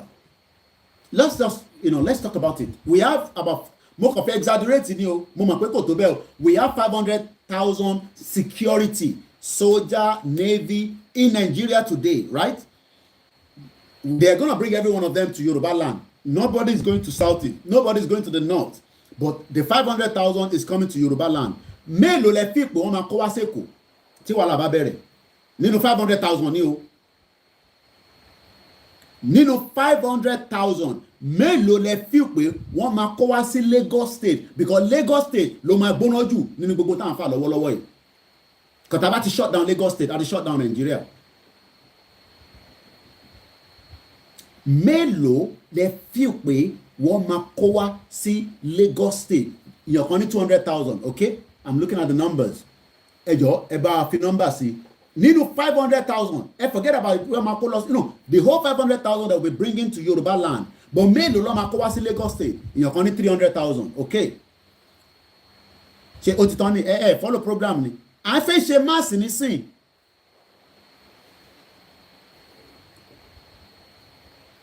So we agreed at 300,000. So they will bring 300,000. When Chief Sunday Igboho was arrested, then finally one intel tí o mọ̀. Sorry, ẹ̀yin tàn pé nbọdí mo wà nígbà tí last year ló arrest Chief Sunday Igboho. Àbí bẹ́ẹ̀ kọ́. Igboho fúnra rẹ̀ á jáde á sọ bí tí Koiki wà fún yín. Mo fi yẹn lẹ̀. Èmi àti bàbá mi á ti sọ̀rọ̀ lánàá. Tí Igboho bá jáde tó bá sọ̀rọ̀ tán, ẹ mọ value Koikimedia. Bó mo fi yẹn sí abẹ́ ẹkùn. Tí Igboho bá sọ gbogbo ọ̀rọ̀ tó wà lábẹ́ ẹkùn ẹ̀ tán, gbogbo ẹ̀yin tí ẹ̀ ń sọ ọ̀rọ̀ jágbajàgba, ẹ lọ láti lọ ṣe ìtàn pè ní ẹ lọ túbá. Tí Igboho bá sọ ọ̀rọ̀ tán, ẹ lọ túbá. Gbogbo ẹ̀yin tẹ́ sọ̀rọ̀ jágbajàgba lórí Koikimedia. But I will leave that for another day. I won't say more than that. I still spoke to him yesterday. In terms, I need to say anything, but I'll leave that for another day. Okay, so we agreed 300,000. Do you think that 300,000 soldiers can take Lagos if 1 million of us come out as well? Tí 1 million ọmọ Yorùbá bá jáde sí inú Lagos State, ǹjẹ́ sójà yẹn ó lè pa gbogbo 1 million yẹn tán? Ǹjẹ́ 300,000 soldiers ó lè pa 1 million? Mo kàn mọ́mọ́ lo 1 million ní o. Èmi náà kàn mọ́mọ́ lo 1 million. Can a soldier of 300,000 wipe off 1 million people? Yes, with weapons. So do you think that those weapons that they are going to use, it will get to a state that we cannot take it back from them? And when all this is happening, as another analogy, do you think that we're still going to have in Nigeria? Tí 1 million tó bá ń bá sójà tó gbé 300,000 AK-47 dání, do you think we still have in Nigeria? Stage yẹn ló fẹ́ dé, ó kù díẹ̀ ni. Stage yẹn òun ló fẹ́ dé. 1 million máa flood títì. Ẹ mọ̀ tán pè ní 1 million. So 300,000, we just kill all the 1 million in one go. And you will tell that you still have in Nigeria. It's not going to. Definitely, maybe about maximum, they'll probably kill about 100,000. Maximum, they will kill 100,000. But that would then mean that we will take over the country. Stage Toshimade ni. Stage Toshimade òun ni. And it's just own build up díẹ̀ ni. Ìyẹn la ṣe sọ pé kẹ́ lọ gbáradì. Ó ń ṣe kí ni? Ó ń build up bit by bit, because it will eventually happen. Whether I come home, I don't come home, Nigeria is now at the verge of breakup. And it will break. Somebody said we will outnumber them by 500 to 1. Àwọn tó mọ mass nìyẹn. Sójà kan. Téèyàn bí 1,000 bá bò mọ́lẹ̀. Á pa bí 20 nínú 1,000 yẹn. But tó bá bò òun gan mọ́lẹ̀, òun gan lọ sí. But what we are saying for now is we should expect the unexpectable, because the country is totally collapsed.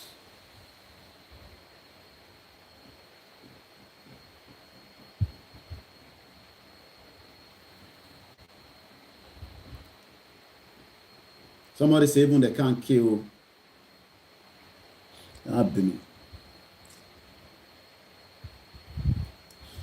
using a phone that receive calls all the time, so you know, how about the software? Once again, let us remember that Nigeria is now at the verge of breakup. And everybody must be prepared for the worst case scenario.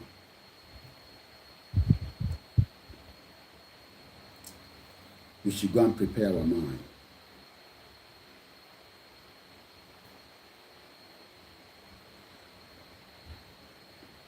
I will not say otherwise. I will stick to what I've said in the last 2 years.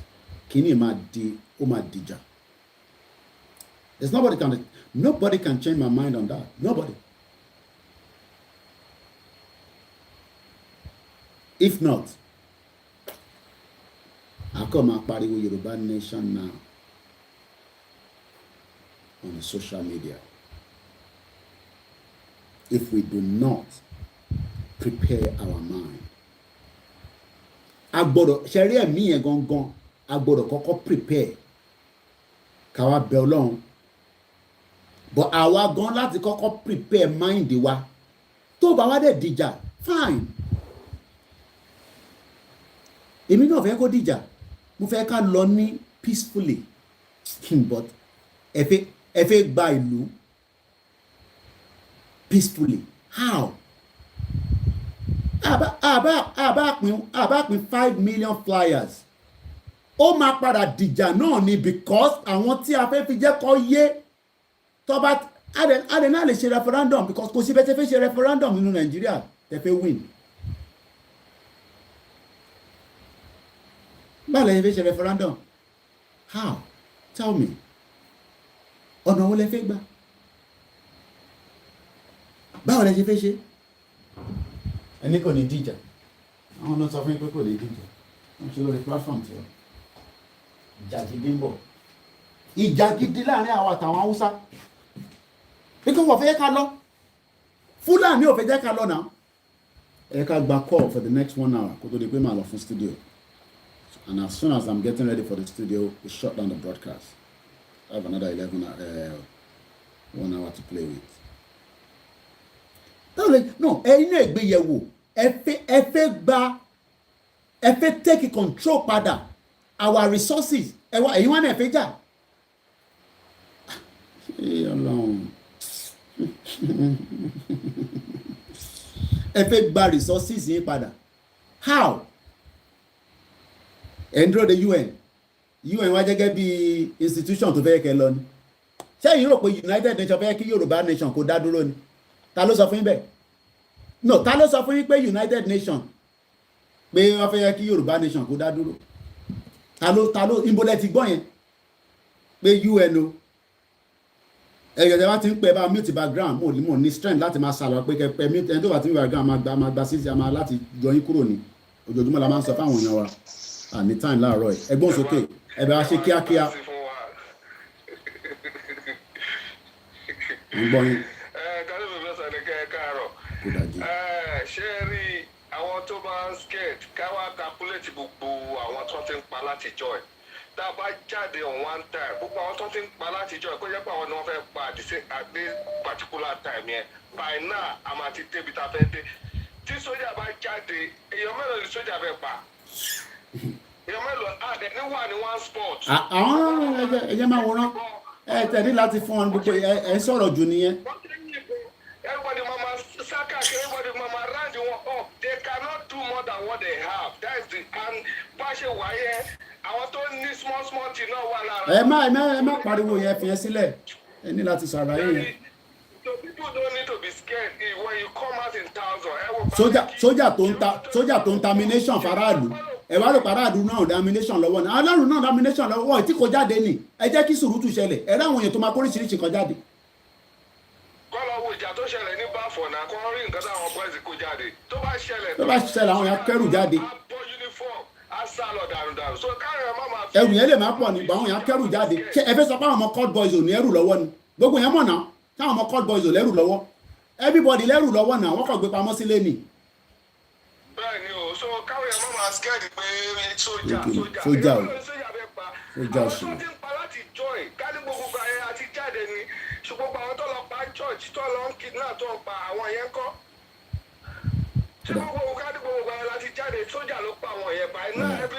sójà ló pa àyà afẹ́lá ẹ wá ní sójà o àmà tó bá dójú ẹ̀tàn tó dójú kókó sójà gan abọ́ṣọ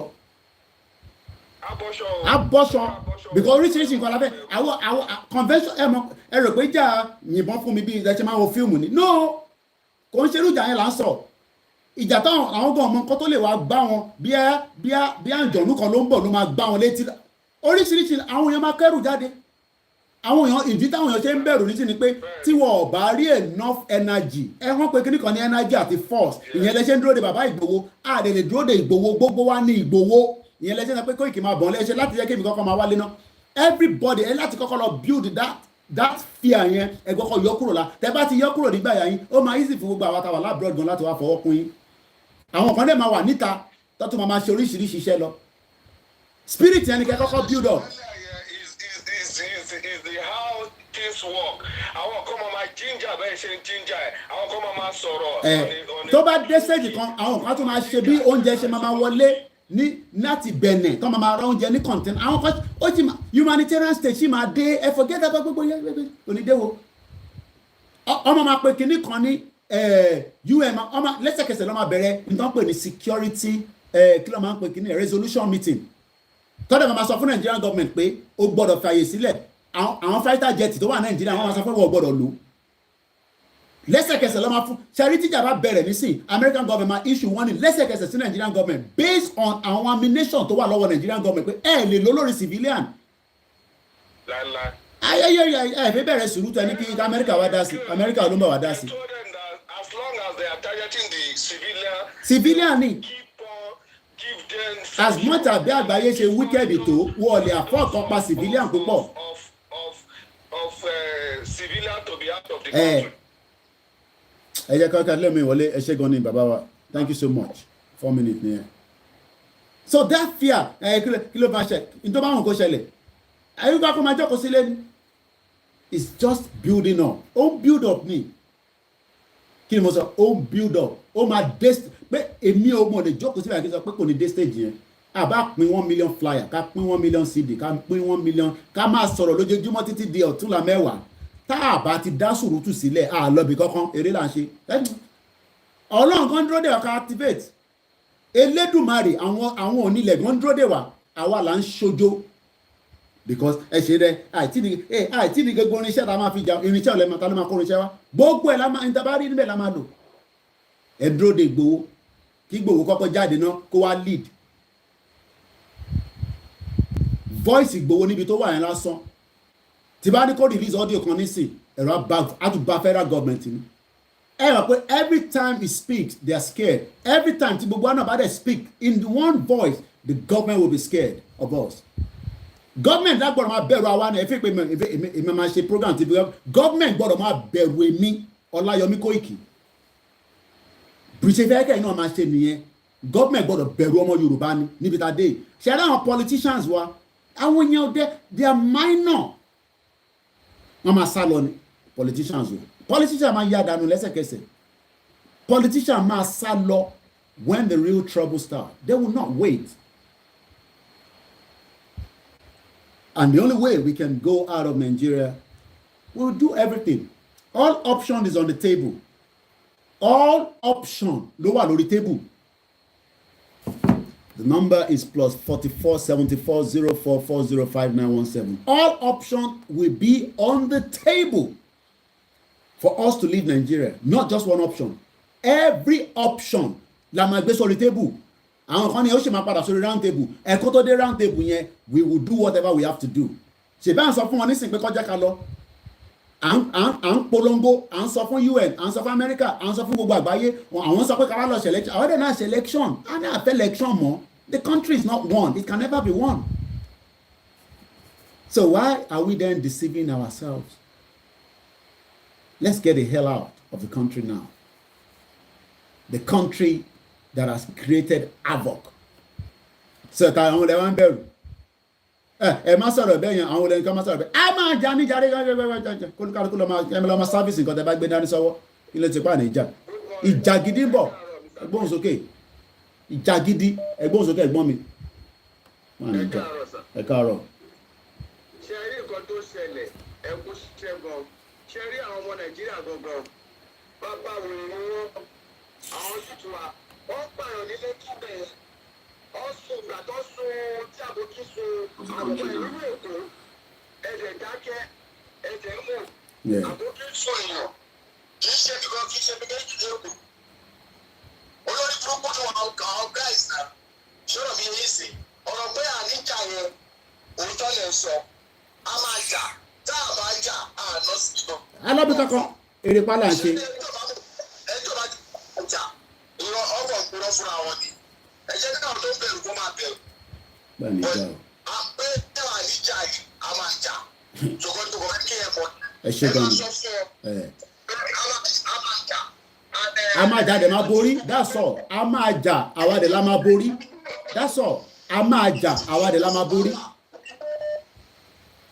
Àtìkù tí ò jẹ́ ká dídọ́ sí Nàìjíríà, Àtìkù ni ò jẹ́ ká dídọ́, ó wà lára ọjọ́ tó lè dáàbò wá títí ká dídọ́. Àtìkù náà ló wá ṣe president. Good morning, Citizen AY. Good morning, Citizen AY. Ẹni tí ò jẹ́ ká dídọ́ Nàìjíríà, òun náà lọ parí pé òun náà bọ̀ fún presidency. Kí ló fẹ́ ṣẹlẹ̀? Ẹ̀rọ ìwọ́n tó ṣẹlẹ̀ náà yàn tẹ kan wá bàbá owó yẹn má tẹ owó yẹn tẹ kan wá n tó kọ wá ni pé àwa fẹ́ lọ n tó bá wọn ni kó wá n tó bá yẹn problem tí wọn nìyẹn. ìbò tó ṣẹlẹ̀ wí pé a máa jà kò sí bàjẹ́ níjà táwa ti rẹ́dì àwa máa lọlé kò sí pé àárẹ̀ ọlé a máa lọ. Ẹ ṣé gan ni, thank you so much. Ẹ ṣé gan ni. Mo kí gbogbo ẹ̀yin tẹ́ wà nílé. We don't disrespect you, ẹ̀yin tẹ́ wà nílé. All I am saying is I'm building you up for the worst case scenario while everything is still going on. The campaign, the awareness, the rallies. I think they're going to have one in Ogun State. Ìyẹn kọ́ ni mega rally o. Àwọn ará Ogun State, àwọn group kan ló fẹ́ ṣe yẹn. Ìyẹn kọ́ ni mega rally will be announced officially by Alano himself. Nobody to announce it. You will hear that from all the media. So, So again, those of you that are concerned one way or the other, that maybe we are still doing everything. We're talking to people. Countries have been talked to. And everybody is doing different things. Èèyàn kan dẹ̀ gbọ́dọ̀ fa iṣẹ́ èèyàn kan wálẹ̀. Èèyàn kan ò gbọ́dọ̀ fa èmi ò ní gbà yẹn. Ìyẹn lèmi ò ní gbà. Èèyàn kan ò gbọ́dọ̀ fa iṣẹ́ èèyàn kan wá sílẹ̀. Ẹ jẹ́ kólúkálukú máa ṣiṣẹ́ tí ilẹ̀ Yorùbá máa fi débi tá à ń lọ. Let everybody play their different roles.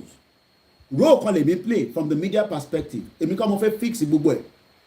But I'm using my media to prepare you for the worst case scenario. Okay, tẹ́yìn bá náà ẹ̀jà nísìn tí Fúlàní bá bẹ̀rẹ̀ sí wọlé tó bẹ̀rẹ̀ sí ń pa àwọn èèyàn. Ẹ máa fòdò ọwọ́ yín ẹ̀ ní ṣe nǹkan kan. You will do something. You will do something. There's no doubt in my mind about that. So all we are saying is let us continue to build the momentum for the mega rally, and after the mega rally, for probably a declaration, nothing more than that. Nítorí bá fẹ́ ṣẹlẹ̀ kó ṣẹlẹ̀, ọ̀run máa yá bọ̀ ni, ó máa bá gbogbo anílẹ̀ ẹlẹ́ni, ẹgbẹ́ òun sókè yá wa. Ẹ káàárọ̀.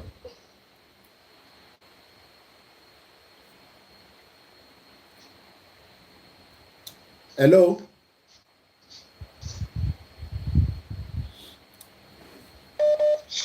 Hello. Network yẹn location 9 and struggle àgbọ̀yìn. All right. Jackie. Hello. Another 10 seconds. Ṣé ń gbọ́ wa? Network ẹ jẹ́ ń pè é padà network yẹn lọ ń bọ̀ ni. Ẹ má yẹ kí yàn kan dẹ́rù bà wá pé tí kìíní bá di sùúrùtù. Ó ń pẹ́ kó tó di sùúrùtù, kó di sùúrùtù yẹn gangan ló dáa jù. Kó bá di sùúrùtù yẹn gangan ló pé gbogbo wa. kó di sùúrùtù yẹn ló pé gbogbo wa àtàwọn tó ní kó má di sùúrùtù ẹ rí pé gbogbo yẹn ló máa pé a fast track ẹ nìyẹn but kó tó di sùúrùtù we must continue to build the ẹ mọ̀ pé tó bá fẹ́ sá 400 relay yẹn ìyẹn kan ló máa kọ́kọ́ bẹ̀rẹ̀ á bẹ̀rẹ̀ pẹ̀lú momentum ẹni tó ń sá the last relay yẹn tó ò bá sá dáadáa everybody has failed. So we have been building a momentum for 30 years. Our comrade Victor Taiwo, they've built this momentum already. They've worked tirelessly. And they are still doing a lot. Just as any other person. Even though àwọn Afẹ́nifẹ́re gan disagree pẹ̀lú, momentum kan làwọn náà ṣe. But in that happens, restructure Nigeria cannot be restructured. Even to the regional government. I want to restructure Nigeria at least back to the regional government level. And it's not going to happen. There's no way you can restructure Nigeria back to the regional government because the current system knows the power that is going to come back to the southwest or the southeast. So Kilawan, so Kinikan. Hello, caller. Hello, brother. Shinikia, 2 minutes. Hello, brother. Ekaro. Ṣẹ́rí àwọn tó ń sọ pé báyìí làwọn àti ìkẹ́rù bá ń bà ní wọn kó máa lọ Ghana kó kan lọ. A máa jà kò sí nǹkan kò tí. A lè kọ́ ní wọn tó yá máa ṣe practice wà dáadáa.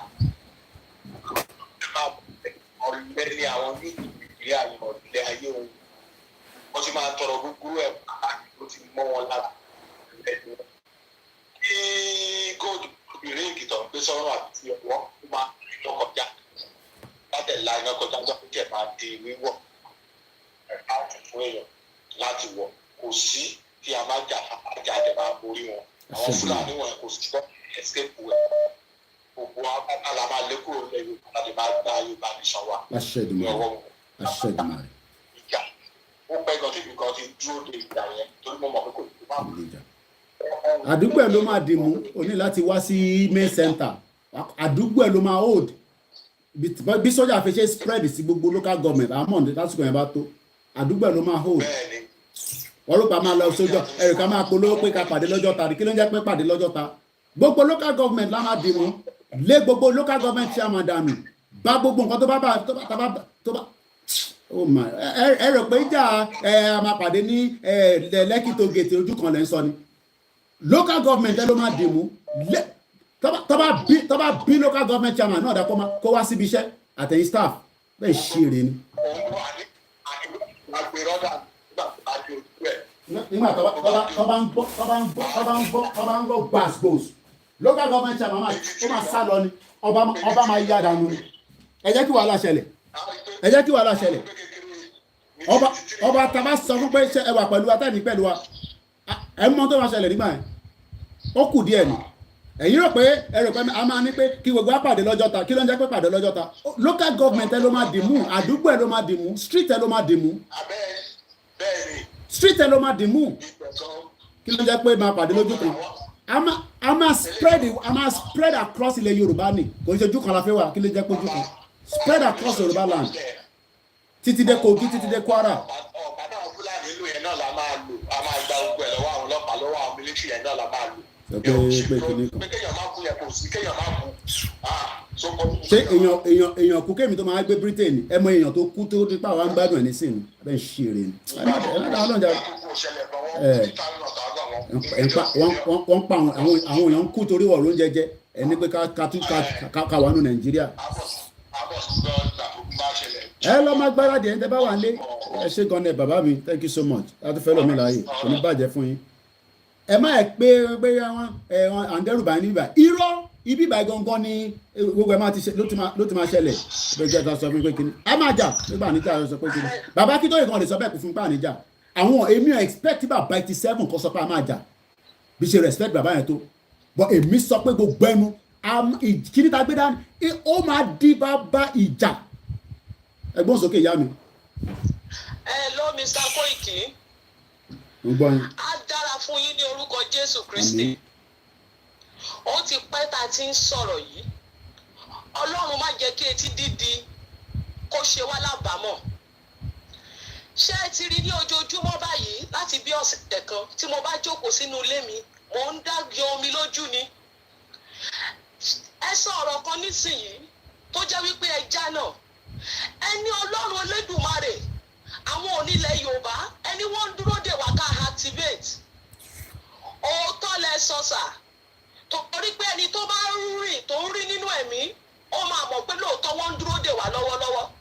Ẹjọ́ ẹ gbà mí láyè ẹ jẹ́ kí n sọ fún gbogbo ọmọ Yorùbá orin tí wọ́n ń kọ fún wa lọ́wọ́lọ́wọ́ báyìí tí mò ń gbọ́ ní etí mi ní ojoojúmọ́. Tí wọ́n bá dẹ̀ ṣe ń kọ́ báyìí ni wọ́n lu ìlú brigade àwọn àmì yẹn nígbà táwọn àmì bá lu ìlú brigade wọn yẹn bẹ́ẹ̀ ni wọ́n ṣe ń lu ìlú yẹn sí. Ẹ jẹ́ kí wọ́n kọ́ fún mi ní Yorùbá wọ́n kọ́ fún mi ní English má dẹ̀ kọ́ fún gbogbo àwọn ọmọ Yorùbá. Wọ́n ń kọ́ wípé àwa lè gbà gbogbo tó sọnù padà àwa ni ọmọ orílẹ̀-èdè Yorùbá. Bó tilẹ̀ wù kí Sátánì ṣe àtakò tó Ọlọ́run ti fún wa ní ìṣẹ́gun. Ẹ tẹ̀síwájú àwa yóò tẹ̀síwájú àwa yóò tẹ̀síwájú nítorí ìṣẹ́gun wa dájú. Orílẹ̀-èdè Yorùbá àwa yóò tẹ̀síwájú àwa yóò tẹ̀síwájú nítorí ìṣẹ́gun wa dájú. Wọ́n tún kọ́ fún mi ní English.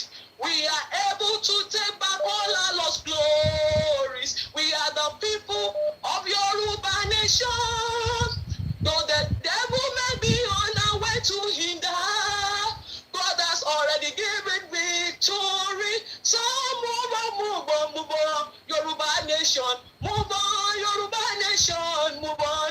For your victory is sure. Yoruba nation, move on, move on. Yoruba nation, move on. Yoruba nation, move on. For your victory is sure. Orin tí wọ́n kọ sí mi ní etí rèé láti bí ọ̀sẹ̀ mélòó kan bẹ́ẹ̀ lọ́dẹ̀ lùlù brigade àwọn àmì yẹn sí. Ṣé ẹ ti rí Olúwa olùṣẹ́ wa ní kẹsẹ́ tó? Ẹ jẹ́ ká lọ dìde. Ó ti pẹ́ tí èmi yìí ti ń pariwo ẹ̀ lórí ètò yìí. Ẹ jẹ́ ká lọ dìde ká ní ọkàn akin. Tẹ́ ẹ bá gbọ́ orin yẹn ẹ sà pẹ̀lú ìlú àmì tí wọ́n ìlú brigade àwọn àmì tí wọ́n lù sí yẹn. Ẹ rí pé ìlú ológun orin ogun ológun ni. Ẹ jẹ́ ká lọ dìde o. Ẹ má jẹ́ ká kábàámọ̀. Ẹ má jẹ́ ká dúró dìgbà tó mi máa tẹ̀yìn wọ̀ gbé wa lẹ́nu. Àwọn èèyàn tó máa jagun ní ti ẹ̀mí àwọn onílẹ̀ Yorùbá wọ́n dúró nínú ẹ̀mí wọ́n ti ń kọrin àwọn ni wọ́n ń kọrin yìí wọ́n ń kọrin yìí wọ́n ń lu ìlú àwọn àmì wọ́n ń lù ú sí wọ́n ń dúró dè wá wípé ká dìde wọ́n ń dúró dè wá wípé ká dìde o àwọn tá a wà nínú ara la àti ìjákọ̀rọ̀ yìí ṣe é ṣe o àwọn tí ẹ̀mí ti dúró wámúwámú o wọ́n ń dúró dè wá ẹ jẹ́ ká dìde ẹ̀yin ọmọ Yorùbá gbogbo wa àwọn ọmọ Yorùbá ẹ jẹ́ ká dìde ẹ má jẹ́ kó mi tẹ̀yìn wọ́n gbé wa lẹ́nu o ẹ má jẹ́ ká kábàámọ̀ ẹ jẹ́ ká dìde o ọ̀nà kan tó wà fún wa nìyẹn o mo gbàdúrà pé Lédùmarè á ràn wá lọ́wọ́ àwọn tá a wà nílé ti ṣetán o à ń pariwo pé a ti ṣetán bàbá wa Akíntóyè ìyá àwọn ọmọdúnkọ Onítìrí bàbá wa Sunday Adéyẹmọ Ìgbòhòṣà a ti ṣetán o à ń dúró de àwọn olórí wa ní o kí wọ́n sọ fún wa wípé ó yá àbí ẹ̀ máa tẹ̀lé wọn Ọlọ́run á máa ràn yín lọ́wọ́ ẹ kú iṣẹ́ mi sàkóyè. ẹ ṣé gan ìyá mi thank you so much àbáyín sọ̀rọ̀ later. Alàgbà kan pè mí lánàá bàbá wa nú ẹ̀mí náà ni wọ́n ní ká jẹ́ kí ọpẹ́ wa kó máa pọ̀ ní òrèkóòrè mo bá wọn sọ̀rọ̀ rí wọ́n ti try mi títí. I think I take a note of what pé tí n bá tí wọ́n ní October òun ni mo kọ sí bíbá ṣẹ́rí October 2019 lọ́nà ti fi ràn wọ́n sọ pé àwọn American pé ká má máa sọ pé àwọn kan ríran ọ̀sẹ̀ kìíní ó kì wọ́n ríran bọ̀ ṣé Nàìjíríà gbádùn mi ṣé Nàìjíríà jẹ́gẹ́ bí ìlú tó gbádùn I say the country is not working and we must do everything within our power. 20 minutes past 10 at exactly 11 o'clock I'll be heading to studio and I'm going to end the broadcast. Ẹ bá ṣe ní kíákíá 2 minutes. All right. Ẹ káàárọ̀ ẹ̀gbọ́n mi kókè. So ẹ̀mí kò fẹ́ dá sí nǹkan tí ẹ̀ ń sọ akẹ́kọ̀ọ́ ni. Ṣé rí gbogbo àwọn tí wọ́n ń bẹ̀rù yẹn tí wọ́n ń tẹ̀rù wọn táyà wọn já yẹn mo kò fẹ́ bá sọ̀rọ̀.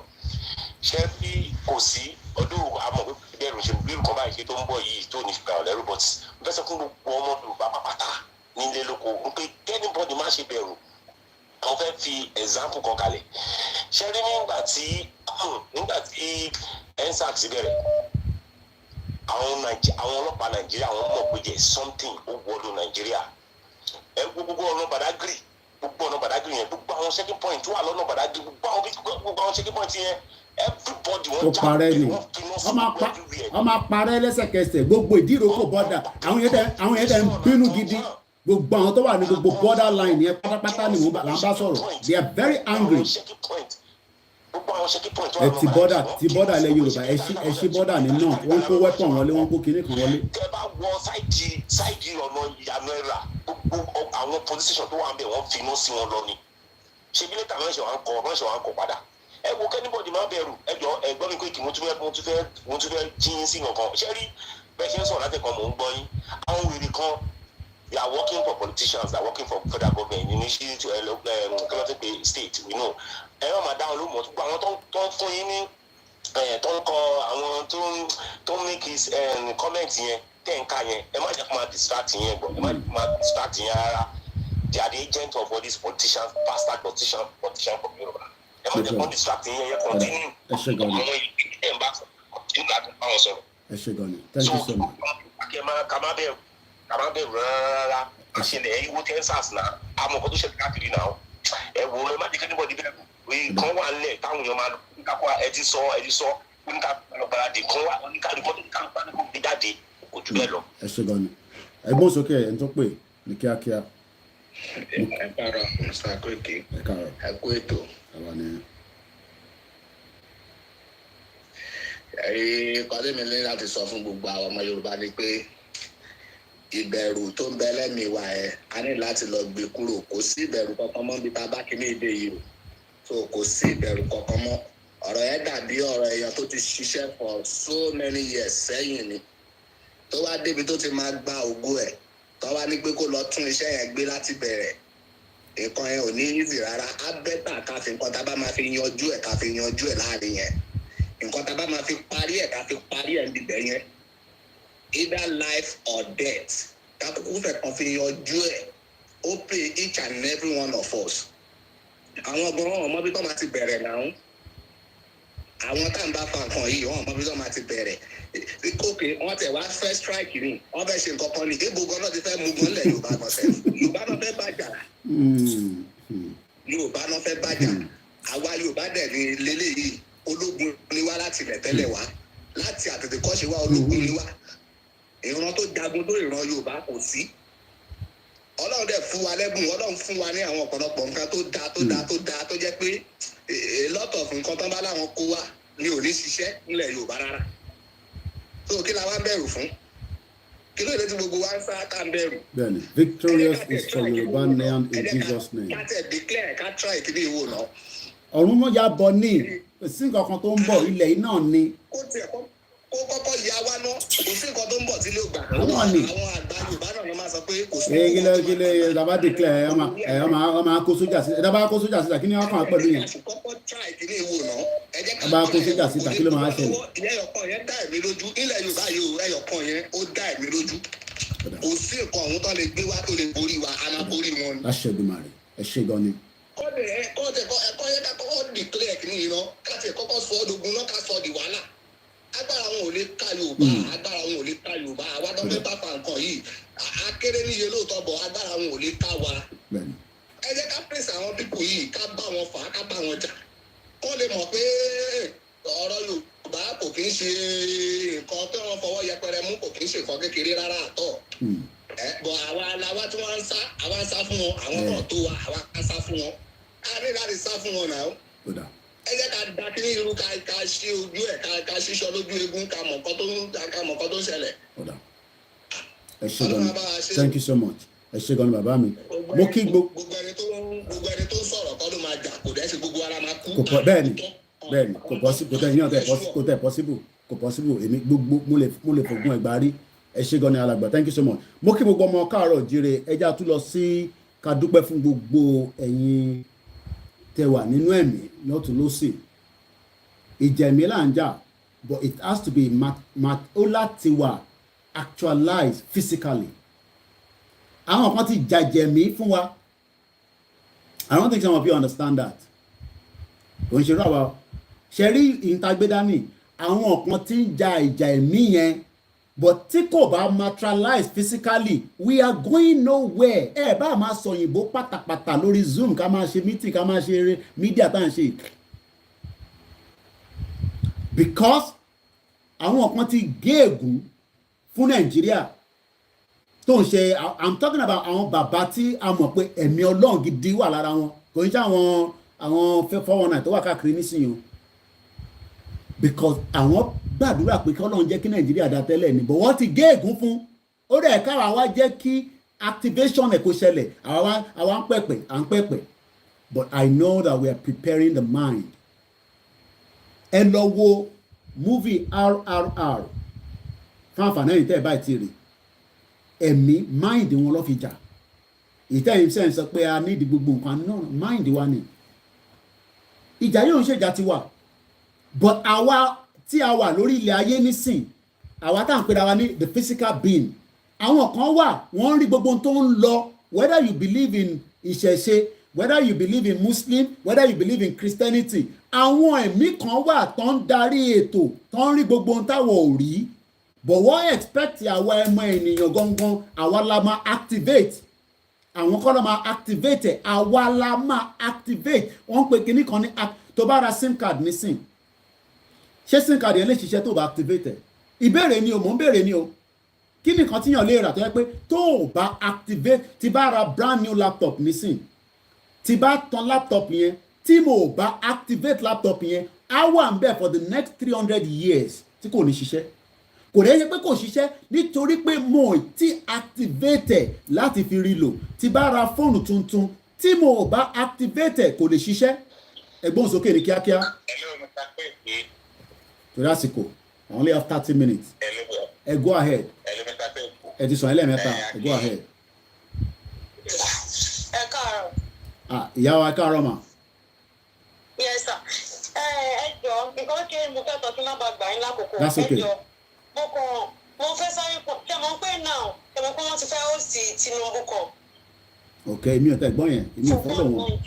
Ok, mo gbọ́ yẹn. Ok. Now tí irú kíní ẹ bá ṣẹlẹ̀ ṣe mọ̀ pé ó tún máa fi kíní ó tún máa fi campaign jù ní fáwọn èèyàn tó ń pé ọpọlọ náà dẹ̀ ni kò sẹ́tù tẹ́lẹ̀. So wọ́n fi jẹ́ kí ẹ̀tọ́ ń fún ọdún kékeré bá jọ gèdè ó dáa máa ṣe bí ẹ̀ declaration ló bá kú ni o àbí báwo ṣàkóso mọ pé kò fún wọn àtúnṣe tí ẹ̀pà kan tẹ̀ ń sọ fún ọ nísìn wọ́n kọ́ wọn láwọn ò fẹ́ gbọ́ ètò pàwọn táwa lè gan rárá ní jù nítorí ẹ̀rọ mi wà Mr. Kúrò bẹ́ẹ̀ kí n cite example kan fún yín ní last week woman kan pè mí woman yẹn opó ni woman yẹn one ẹlẹ́kìtà ni pé táìmù tí woman yẹn kú ni ó lọ́ọ̀sì site ẹ̀ kò sí ìjọba ọ̀tẹ́kẹ̀ woman yẹn ní ọmọ mẹ́ta ìjọba ọ̀tẹ́kẹ̀ ọmọ ẹ̀ mẹ́tẹ̀ẹ̀ta àwọn ọmọ ẹ̀wọ̀n lọ sùn wọn woman yẹn wá pè mí ní alẹ́ mo wá mìíràn woman yẹn pé woman yẹn ṣẹ̀ṣẹ̀ ti jẹ woman fún mi pé àwọn ṣẹ̀ṣẹ̀ ń jẹun látàárọ̀ títí ilẹ̀ fi ṣú ni ẹjọ́ ẹni tó ní wọn sáìtì yẹn tó pè tó wá kú tí ò sí ìrànlọ́wọ́ kankan ń bá fẹ́ kí irú wọn bẹ́ẹ̀ ó wà irú ọ̀pọ̀ ọ̀rọ̀ bẹ́ẹ̀ kí wọ́n fẹ́ kí wọ́n máa rò fún ẹjọ́ tó lọ lọ́n nǹkan tó mọ̀ ṣe tó ń ṣe sí ìkó kò wọ́n lọ wáyé ní 2023 bá ti wáyé gbogbo àti fail nìyẹn a dẹ̀ lè fail because aláti activate ọ̀rọ̀ tẹ́sí ń sọ yìí mo ṣe send 10,000 naira sẹ́yìn ọ̀kan nílé nísìnyí tó lọ́mọ but ìyẹn tí mo ti tọ́jú dáadáa tẹ́lẹ̀ ni for the bí ọdún mẹ́ta nísìnyí ọmọ mẹ́ta ló wà lọ́wọ́ ẹ̀ tó ní disability 10,000 naira mo ṣe send ẹ̀ láàárọ̀ yìí so ṣé a lè máa send owó bẹ́ẹ̀ yẹn kò make sense ìjọ àlàfẹ́ mo máa send 10,000 20,000 15,000 it's not gonna happen ọ̀fẹ́ ìgbà wọ́n. ìmí ọ̀rọ̀ kà máa jẹ lé ní ó bá tún dọ̀là á tún béèrè ìjọ àlàfẹ́ máa ṣe gbò yẹn dà. búrẹ́dì kan tó jẹ́ pé wọ́n lè kọ́ mọ́ máa tó máa ń jẹ ó ti wọ́n kò sí kankan tí òun Nàìjíríà ẹ̀ jọ sọ́yẹ́ ti kiri nǹkan tó bá máa dàrú ní abẹ́lé jẹ́ ìjọ máa kó dé bá wọ ẹ̀ jọ. lágbára ilé dùn ẹ ṣé gan ni ìyá mi thank you so much inú mi dùn pé mo gbọ́hùn ìyá wa ẹ ṣé gan ni bàbá mi náà tó wà pẹ̀lú níbẹ̀ thank you so much ṣe rí ẹ̀yin tí ẹ wà nílé I don't want you to think I'm angry or upset with you. I love you to the heart, and you know that. You know that definitely. And pé ìbẹ̀rù yẹn pé gbogbo tẹ́ máa ń sọ wá lé nǹkan kan yẹn, I'm sure some of you are just joking anyway, because ẹ mọ orí èèyàn táwa jẹ́. And I can tell you that you know that because you've seen it, and nothing can change that. A mega rally is coming up. A mega rally. Umbo. Ibi tó ti fẹ́ ṣẹlẹ̀ ní state, I don't know, because èmi kọ́ mo fẹ́ announce it. But wọ́n ní kí n máa sọ fún yín pé kẹ́ lọ máa gbáradì. Oh my God. Gbowó ṣá. Professor Banji Akintoye, ìyá onítìrí, ògbón pátápátá. Mo mọ̀ pé àwọn kan wò lẹ́yìn báyìí nísìn. Ẹ fi mọ̀ ìyàn kan tẹ̀ ń bí mi pé send the body state lọ. Kí ni kàn pẹ̀lú máa béèrè state lọ́ ti fẹ́ ṣe? A ní kẹ́ lọ máa gbáradì, ó ń béèrè state lọ́ ti fẹ́ ṣe mega rally. Kí ni kàn pẹ̀lú yẹn? Ẹ kọ́ announce it. One thing will lead to something. Lílẹ̀ ìtagbé dání. Ẹ gbọ́ Yorùbá yẹn. Nǹkan kan máa lead sí nǹkan kan. Nǹkan kan máa ṣe kí ni? Ó máa lead sí nǹkan kan. Hello caller. Hello. Ẹ̀gbọ́n sókè ní kíákíá. Torí àsìkò. Bàbá Oríyọmí Kóìkì. Máa. Ẹ̀rí aláwọ̀ ló ń sọ̀rọ̀ láti bẹ̀rẹ̀ kí kan náà àwọn agitators tí mò ń bá yín communicate gbà yẹn. Ẹ káàbọ̀ sórí ètò. Ẹ ra sà. Yeah. Inú mi dùn pẹ̀lú ọ̀rọ̀ tẹ́ ẹ̀ sọ lóòótọ́. Níjọ́ òun tó fẹ́ ṣe yẹn dà. Kóìkì. Mo ń gbọ́ yín bàbá. Ojoojúmọ́ náà máa fún wa ní 10,000 naira. Ìbéèrè ni o. Yóò fi ṣe yẹn dà. Ọmọ ọ̀dẹ. Tèmi torí pé mi gan ní ni lára owó tó tún kù díẹ̀ tó kù lára owó tá a gbà fún bàbá wa rẹwà. Mélòó la fi máa ṣe? Níjọ́ òun tó fẹ́ ṣe yẹn dà. Ọlọ́mọ mẹ́ta disability mo ti mọ̀ nísìnyí ti lọ bí ọdún mẹ́rin bí ṣe máa ń tọ́jú ẹ̀ lé. Bọ́ mélòó la fi ṣe? Ṣé ká sọ̀rọ̀ gidi sà? Mo ń gbọ́ yín bàbá. Mi ò wà gẹ́ǹsì bá ti dìbò yan o, inú mi dẹ̀ dùn pé ẹ̀sán ọlọ́run gbàgbára fún un. Bẹ́ẹ̀ni. Tó lè bọ́ gbogbo ilé Ifẹ̀. Kò possible sẹ́. Ṣẹ́tẹ̀rí tó bá tẹ̀ fẹ́ bọ́ gbogbo ẹni sùúrù tó bá tẹ̀ fẹ́ bọ́ gbogbo ilé Ifẹ̀ resources wo ló fẹ́ lò? Ṣé bó gbọ́dọ̀ ní resources yẹn dẹ̀ wà lọ́wọ́ Hausa Fúlàní? Ṣé ẹ understand ní tá à ń sọ ni? Hate PDP, hate APC, but ní tá à ń sọ ni pé àwọn kó wa lọ sínú Nàìjíríà tí kò wọ́ọ̀kì fún wa, ní tá à ń sọ nìyẹn. Yorùbá nation ní ká pẹ̀lú Yorùbá nation lábẹ́.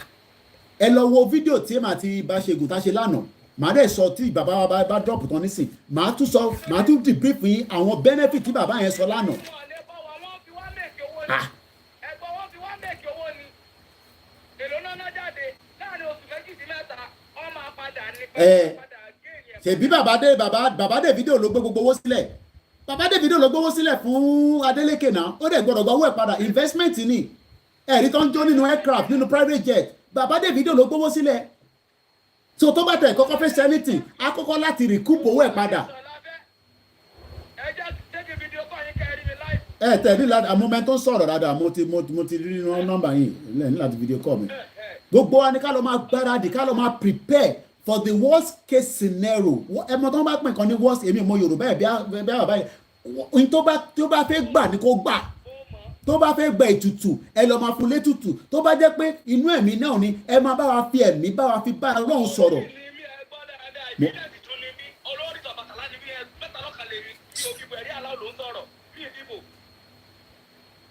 Mo gbọ́ yín bàbá.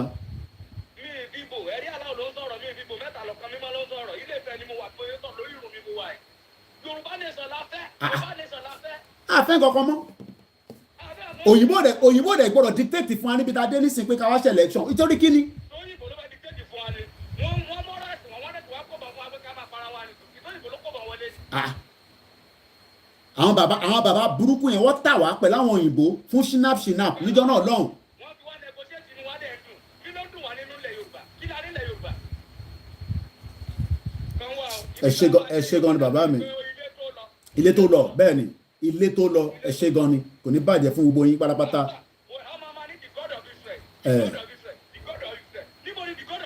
Yeah, delay is very dangerous. You are right, Mr. Kehinde. Ẹ ṣé gan ni bàbá mi ẹ̀ka tó fẹ́ lómi lálàyé gbogbo yín pátápátá ni mo nífẹ̀ẹ́. Mo kí gbogbo yín tẹ́ wà ní gbogbo axis pátápátá láti Kogi, Kwara, Ọ̀ṣun, Èkìtì. Ìwọ tó wà ní Kwara ó ní láti wá sísàlẹ̀. ibẹ̀ náà ló máa wà tí gbogbo declaration bá wáyé gbogbo àmà jáde tán together ni we are all suffering. ẹ wo point tí bàbá Báṣegùn tó sọ lánàá tí mo note down láwọn àǹfààní tó tún yàtọ̀ sí ìtẹ́mi máa ń kà yẹn ìtẹ́mi máa ń kà lélẹ̀ èyí táwọn tó fún mi lánàá ó tún yàtọ̀ completely. mo bẹ jẹun kó gbé kọ́ọ̀lù ìyàwó ẹ káàárọ̀ ìyàwó ṣe fẹ́ dá sétò ni. bẹ́ẹ̀ni ẹ̀gbọ́n sókè mo fẹ́ dá sétò ni. ẹ ti wà lórí ẹ̀. nǹkan ẹ ṣe. ẹ bá ẹ mute background yẹn ẹ mute background mọ́ mi mo tún gbọ́ra mi ẹ mute background yẹn pátápátá. ẹ ṣe gbogbo nǹkan tẹ̀ ń ṣe ọlọ́run á dúró tì yín. àmín ọlọ́run. ọlọ́run lódùmarè á sìn wá dé èbúté ayọ̀ wa. àmín. ṣùgbọ́n mo fẹ́ pe àkíyèsí yín sí kinní kan ṣé ẹ mọ̀ pé àwọn sáàdì Tinubu wọ́n tún máa dìde ogun sí Yorùbá nation. mò ń gbọ́ yín mo fẹ́ kẹ́ láǹdì ni. àwọn ọmọ Tinubu tó ń jẹ́ Yorùbá. ẹ ṣé wọ́n lè ẹ ti ṣé kí n sọ sí yẹn ṣé kí n sọ sí. ok mo yẹ.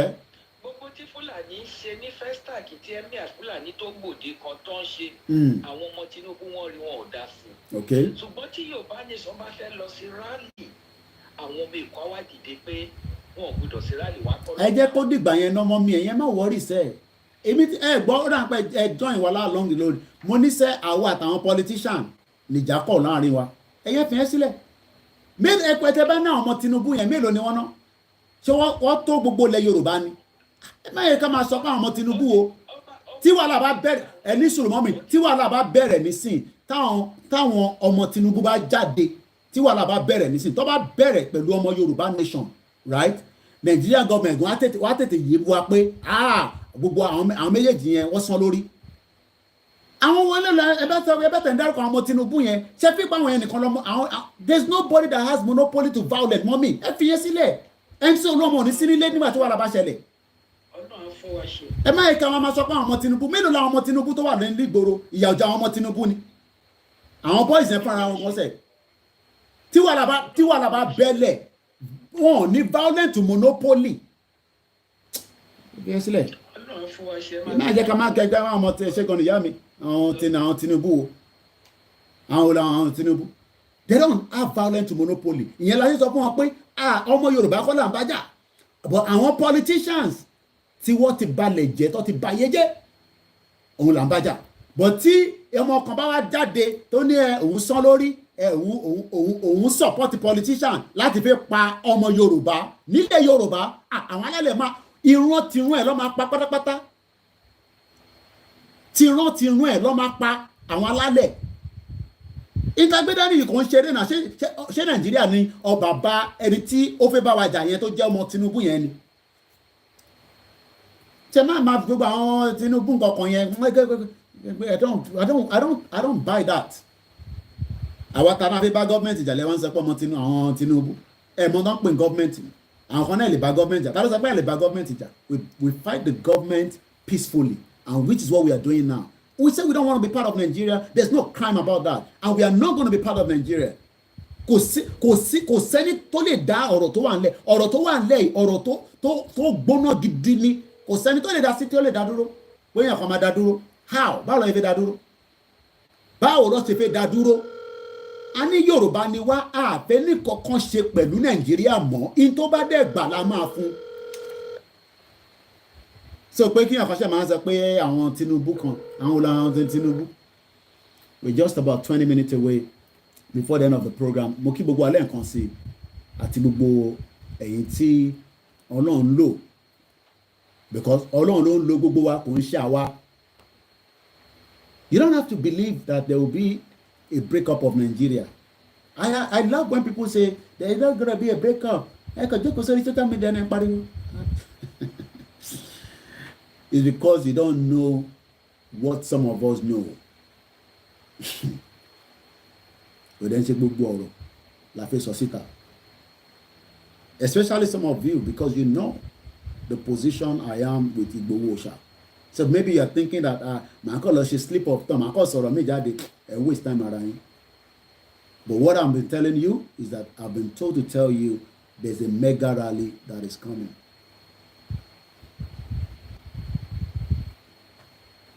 That's all I'm going to tell you. Nígbà wo ni I don't know. How soon I don't know. But there is a mega rally. Kò ń ṣe tí flyer kan tó ń káàkiri o, àwọn Togun State kan tó kàn fi ṣe rally tí wọ́n ní. Yes, what they don't know is bigger than them. That's what I'm going to say. I was watching Simon Ekpa yesterday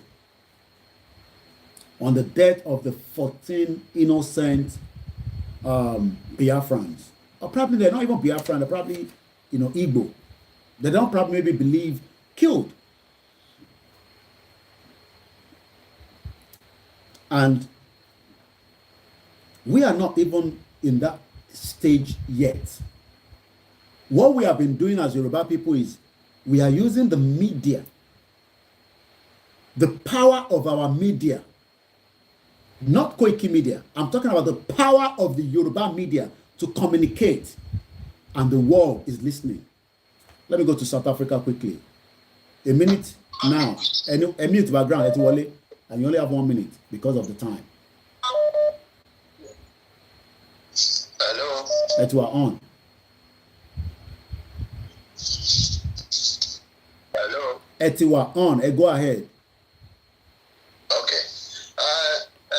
The first night in my program, I'm very big. I push really appreciate your efforts in you.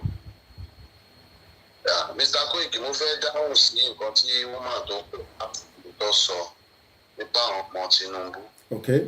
Gbogbo ọmọ Tinubu tí woman yẹn gbọ́, gbogbo wọn Yorùbá nation lọ ṣe ìyà ń jẹ wọn. To serious. Seriously gidi. Ìyà ń jẹ wọn débi pé nínú wọn tí ó bá ní injury ó máa ń kú dànù ìgbà tí kò sọ sí ìtú tó máa tó kí lọ. Ṣé ọ̀bùnà àwọn olóògùn ọ̀gbọ́n ni ọmọ ẹgbẹ́ tí Tinubu máa ń lọ gba medical aid ní abroad tó wọ́n mọ̀ so àwọn náà gbogbo pé ọmọ Tinubu tó ń pè ọ́ ṣe Tinubu yẹn ọkọ̀ ń jẹ gbogbo ní nǹkan tó máa jẹ́ ń sìn. Ẹ̀yẹ́ ká declare ẹ̀rí gbogbo ọ̀dọ́ máa wálé ọmọ sọ̀kàn. ọmọ àgbàgbé Tinubu nọ́mbà yẹn ṣiṣẹ́ kọ́ ọ̀pọ̀ lórí ẹ̀ ni. Ẹ ṣé gan ni, thank you so much sir daddy. Ẹ ṣé gan ni ẹ̀gbọ́n mi láti South Africa, mo kí gbogbo yín, thank you so much. Sherry, there is nothing. Sherry gbogbo àwọn tẹ́ ń pè ní National Union of Road Transport, they are human beings like us. Èèyàn bíi tiwa ni wọ́n, and we are never against anybody. WhatsApp nìkan lè get lórí number yẹn, so momentum mi pé number yẹn lọ, the number is going, it's just that there is a lot of calls coming through. They are Yorubas, ọmọ Yorùbá ni wọ́n, and ìyẹn mo ṣe máa ń sọ pé àwa against àwọn tó ń ṣe APC nísìn àti PDP. We are not against them, but nígbà tásìkò bá tó wọ́n gbọ́dọ̀ mọ̀ pé ilẹ̀ Yorùbá ti ń bẹ before Nigeria, not to even talk about APC. Number and láti pin, and we're probably just 15 minutes away, so I'll probably wind down the call because we got a lossy studio, and I have not even prepared for the studio. So I'm going to close this broadcast in probably 10 minutes. So before we close the broadcast, so that we can go back and look at kí ni àǹfààní tílẹ̀ Yorùbá bá dá dúró. We can do things the Yoruba ways. A lè ṣe nǹkan tó wùn wá ní ìpasẹ̀ ìlànà ti Yorùbá. Kí làwọn kan tá mean by that? Tó bá lọ sí bank, ilé owó, wàá máa sọ èdè Yorùbá, wọ́n bẹ́ẹ̀ nìkankan dánú wọn kó sọ English. Àìmọye àwọn ìyáwá tẹ́ ń pè ní illiterate. Yorùbá ni wá, a kì í ṣe Nàìjíríà. Òyìnbó ló fi òyìnbó sí tó ń pè ní English, and it's a 419. It was deliberately lọ́mọ̀ọ́mọ̀ sọ pé ká máa sọ òyìnbó. Àwa ń pe àwọn ìyá wa kan, àwọn bàbá wa, à ń pè wọ́n ní illiterate. Kò síyàn kankan tó ń jẹ́ illiterate. Tá bá parí studio, I'm going to come back. Àgbà kọ́ mọ̀. Ẹ má bínú. Because I'm just about 10 minutes away. So hold on, sí gbogbo call yín títí di tí bá parí studio, màá tún padà wá again. Àbọ̀rọ̀ mi ò yé yín nísìn.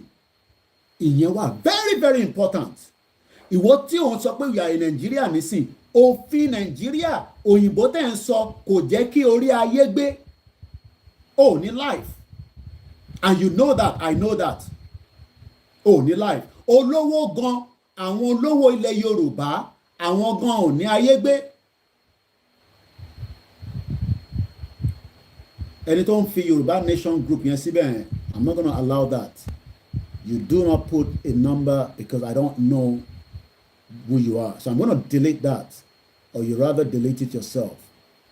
Don't put any number and say Yoruba Nation Group. What do you mean by that? Let me go and look for that number. Boom. About mi láti kọ́kọ́ mọ̀ ta ni group náà. Tẹ́ sọ pé Yoruba Nation Group tẹ́ wá ń fi number yín sórí orí timeline fún mi. I don't understand what you mean by that. Let me go and delete that number. Ẹ pè mí kí n kọ́kọ́ mọ̀ ta ló group wo ni ti yín. Because gbọ́dọ̀ lo platform, not the platform wa. Kẹfì lọ kọ́ àwọn èèyàn. Nobody should go and follow that group until the person speak to me directly. Number tó fi síbẹ̀, I'm trying to delete that number, but that number I can't find it here. Nobody should go and support that group until you speak to me. You don't have the right. Lórí live show mi ẹ fi numbers ẹ sọ pé ẹ ń ṣe group wo nìyẹn. Ṣe consult mi kẹ́ tó máa fi number síbẹ̀ ni. Káàbà máa rí èèyàn tẹ́ jẹ́ tọ́. I'm not saying that you are not genuine, but you gotta speak to me. Mr. Koiki mo a ní group tiwa náà ẹ bá polówó group wa ní Libya ní kinní kan ẹ bá àwọn èèyàn pè mí. Mr. Koiki ẹ jẹ́ bá send the voice note ká tẹ̀ fi ọ̀rọ̀ ìgbìyànjú fáwọn èèyàn. Àwọn group kan mo ti kúrò because ó fún problem pẹ̀lú WhatsApp mi. So ẹni tó bá support tó bá lọ follow group tí wọ́n fi number síbẹ̀, you are on your own. Yeah, but I don't know, you ní láti pè mí. You can't put the number there and say you are in a group. Ẹ kọ́kọ́ pè mí náà bí a ta bá parí ètò, so màá rectify it. But for now, as far as I'm saying, you cannot put the number there. So ẹ pè mí, Mr. Godfrey or Mrs. Godfrey Stella, ẹ pè mí. Ìlú wo lẹ wà? Tẹ́ bá ní ti bá mi sọ̀rọ̀, ẹ sọ ìlú tẹ́ wà. You say you are talking with me. Maybe we can rectify it now. Ìlú wo lẹ ti ń pè mí? Ìlú wo lẹ wà? Màá mọ̀. I know everybody in the last 2 years. Kò sí ibi tí mo mọ̀ everybody wà. So maybe you could want to tell me that. Set up with different groups. That ní ìgbésẹ̀ rẹ̀. Group kankan nísìn, ó yẹ kẹ́ ti mọ ibo lẹ́yìn lẹ́fẹ́ dì pẹ̀lú. Ìyẹn ló yẹ kẹ́ máa ṣe nísìn. Àgbà kọ́ kọ̀ọ̀kan mọ́sẹ́. Ẹbẹ ti pè lẹ́ǹkan bàbá ẹ ti pè lẹ́ǹkan náà mo ní mo gba kọ́ ọ̀kan mọ́ ẹ lọ ẹ ti pè lẹ́ǹkan mo ní mo wind down ṣé ilẹ̀ wà behind number yẹn ni. Hello mo ní ìbẹ́ mo ti bá yín sọ̀rọ̀ lẹ́ǹkan náà.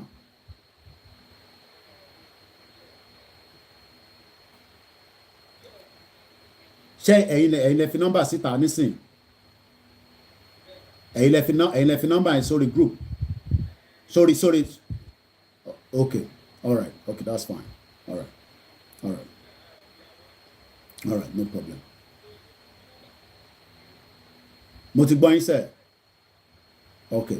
All right. Ó ti yé mi. Yeah, ó ti yé mi. All right. Okay then. All right then. Okay. Ẹni tí mo mọ̀ ni. Síntọ́ lọ tẹ́mi monitor. A lè kó àwọn èèyàn wá sínú inú yọ́yọ́ ẹ̀mọ èèyàn tó ń gbọ́ Koiki ni. Àti dé stage a lè jẹ́ kí èèyàn kan compromise wa. Ìtagbé dání léwu gan. Ó dà ń pẹ́ ìmọ̀ pé ìtagbé èmi ò mọ̀ pa ìyẹn ìtẹ́mi gbé dání mo mọ̀ pé ó ní èèyàn kan ní pé ẹ ti gbọ́ nísìn. The 10 adopted police officer kidnapped in the state while coming from the election later have been rescued by security force. Irọ́ ni ìbọ̀lọ́ ti rescue ti kọ́ àwọn olùgbò lọ. So anyway, ká tó máa parí ètò tí bá parí studio, I have enough ample of time. I'm going to come back. I'm going to use a software because I might use my software to do some other things. Koiki, good morning, all my family. Ilé ṣe family yín ní owó tà ní ká fún kàtàrí fún yàn bíbá yìí. and ṣe freebies lórí platform yẹn. I need your help. If you can't, on WhatsApp me. Okay, Mr. Gbenga for me gbowó ilé bàtà. Okay, ẹ̀yin ni kẹ́ pè mí. The man in time láti wọ́n ti kì í pè yín. My number is there, and my number is free for anybody to communicate with me at any time, as long as I'm available to pick up the phone. So, ẹ tó bá wá rán yín wá òfútù fẹ́ tẹ̀ òun ṣe níbi tí state àdé àwọn onílẹ̀ ló ń protect wa àwọn onílẹ̀ àwọn ló ń protect wa, so tẹ́ bá ní intention tó dáa, it's up to you. Ó máa ta padà sórí yín ni. So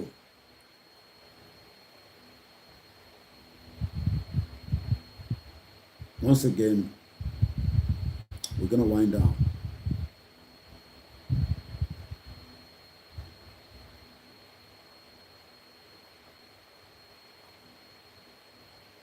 I'll come back after the Star Radio UK. You only listen to Star Radio UK from their own website. I mean, from the Facebook or the Twitter. Níbi tá a dé agbọ́dọ̀ bẹ̀rù. Ẹ yọ ìbẹ̀rù kúrò. Tẹ́ bá ti yọ ìbẹ̀rù kúrò, ẹ ní concern about anything. A ṣe ń bẹ̀rù ni, but èmi mọ̀ pé àwọn wọn ti dẹ̀ need gbogbo èrò kọ́ la need. Tá bá ti read the right numbers of people, tá bá ti declare. Yeah, ẹ add number yẹn.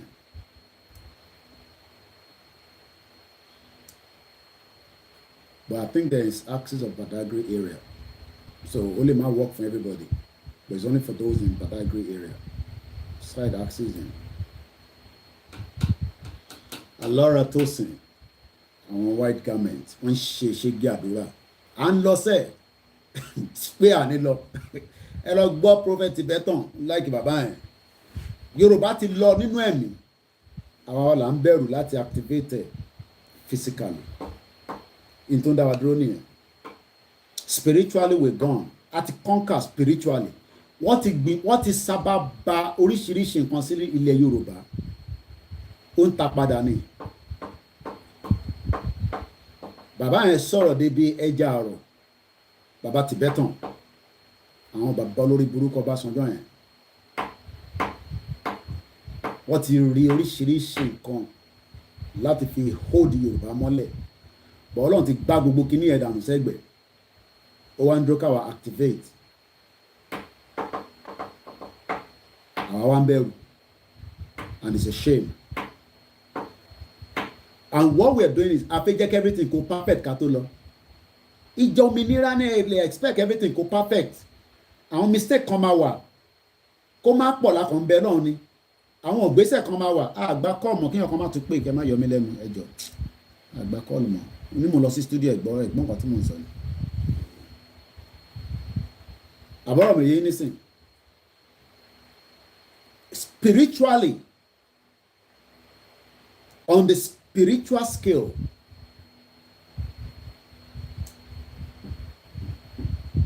we're gone already.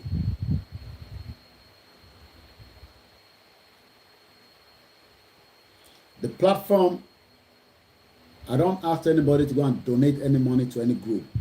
So, join group, but don't commit your money into any group because that is not what I've authorized.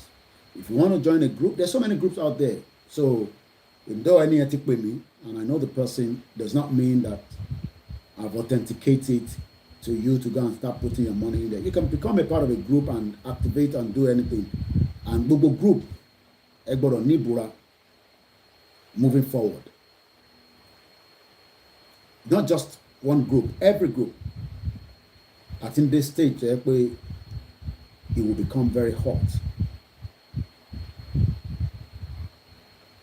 So anytime everything will be perfect. Yeah, it will depend if it's about location. Location no matter. You can't just say you are joining a group, you don't know the location. You want to inquire, join group to it's a bloody waste of time.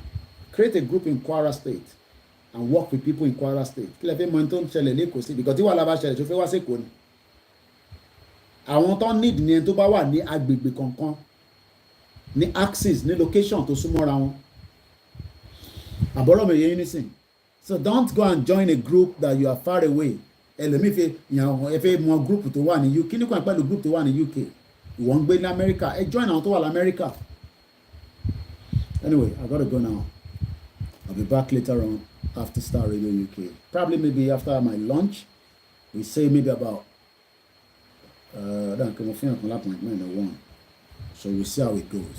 I'll come back on the software. Tibetan is not supporting Tinubu. I don't know where you got that information. Kò ní bàjẹ́ fún ìyá àná lájúre.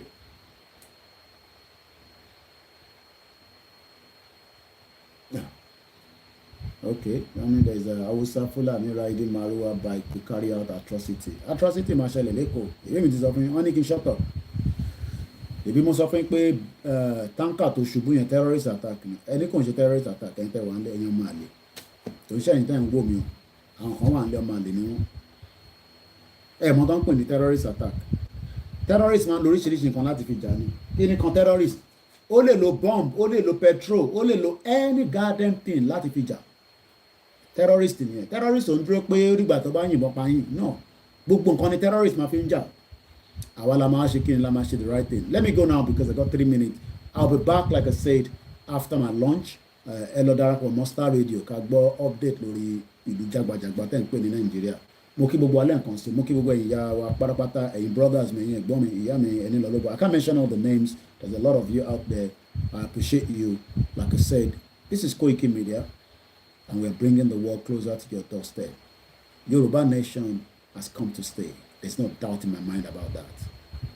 Have a very good afternoon. Good morning. Bye for now.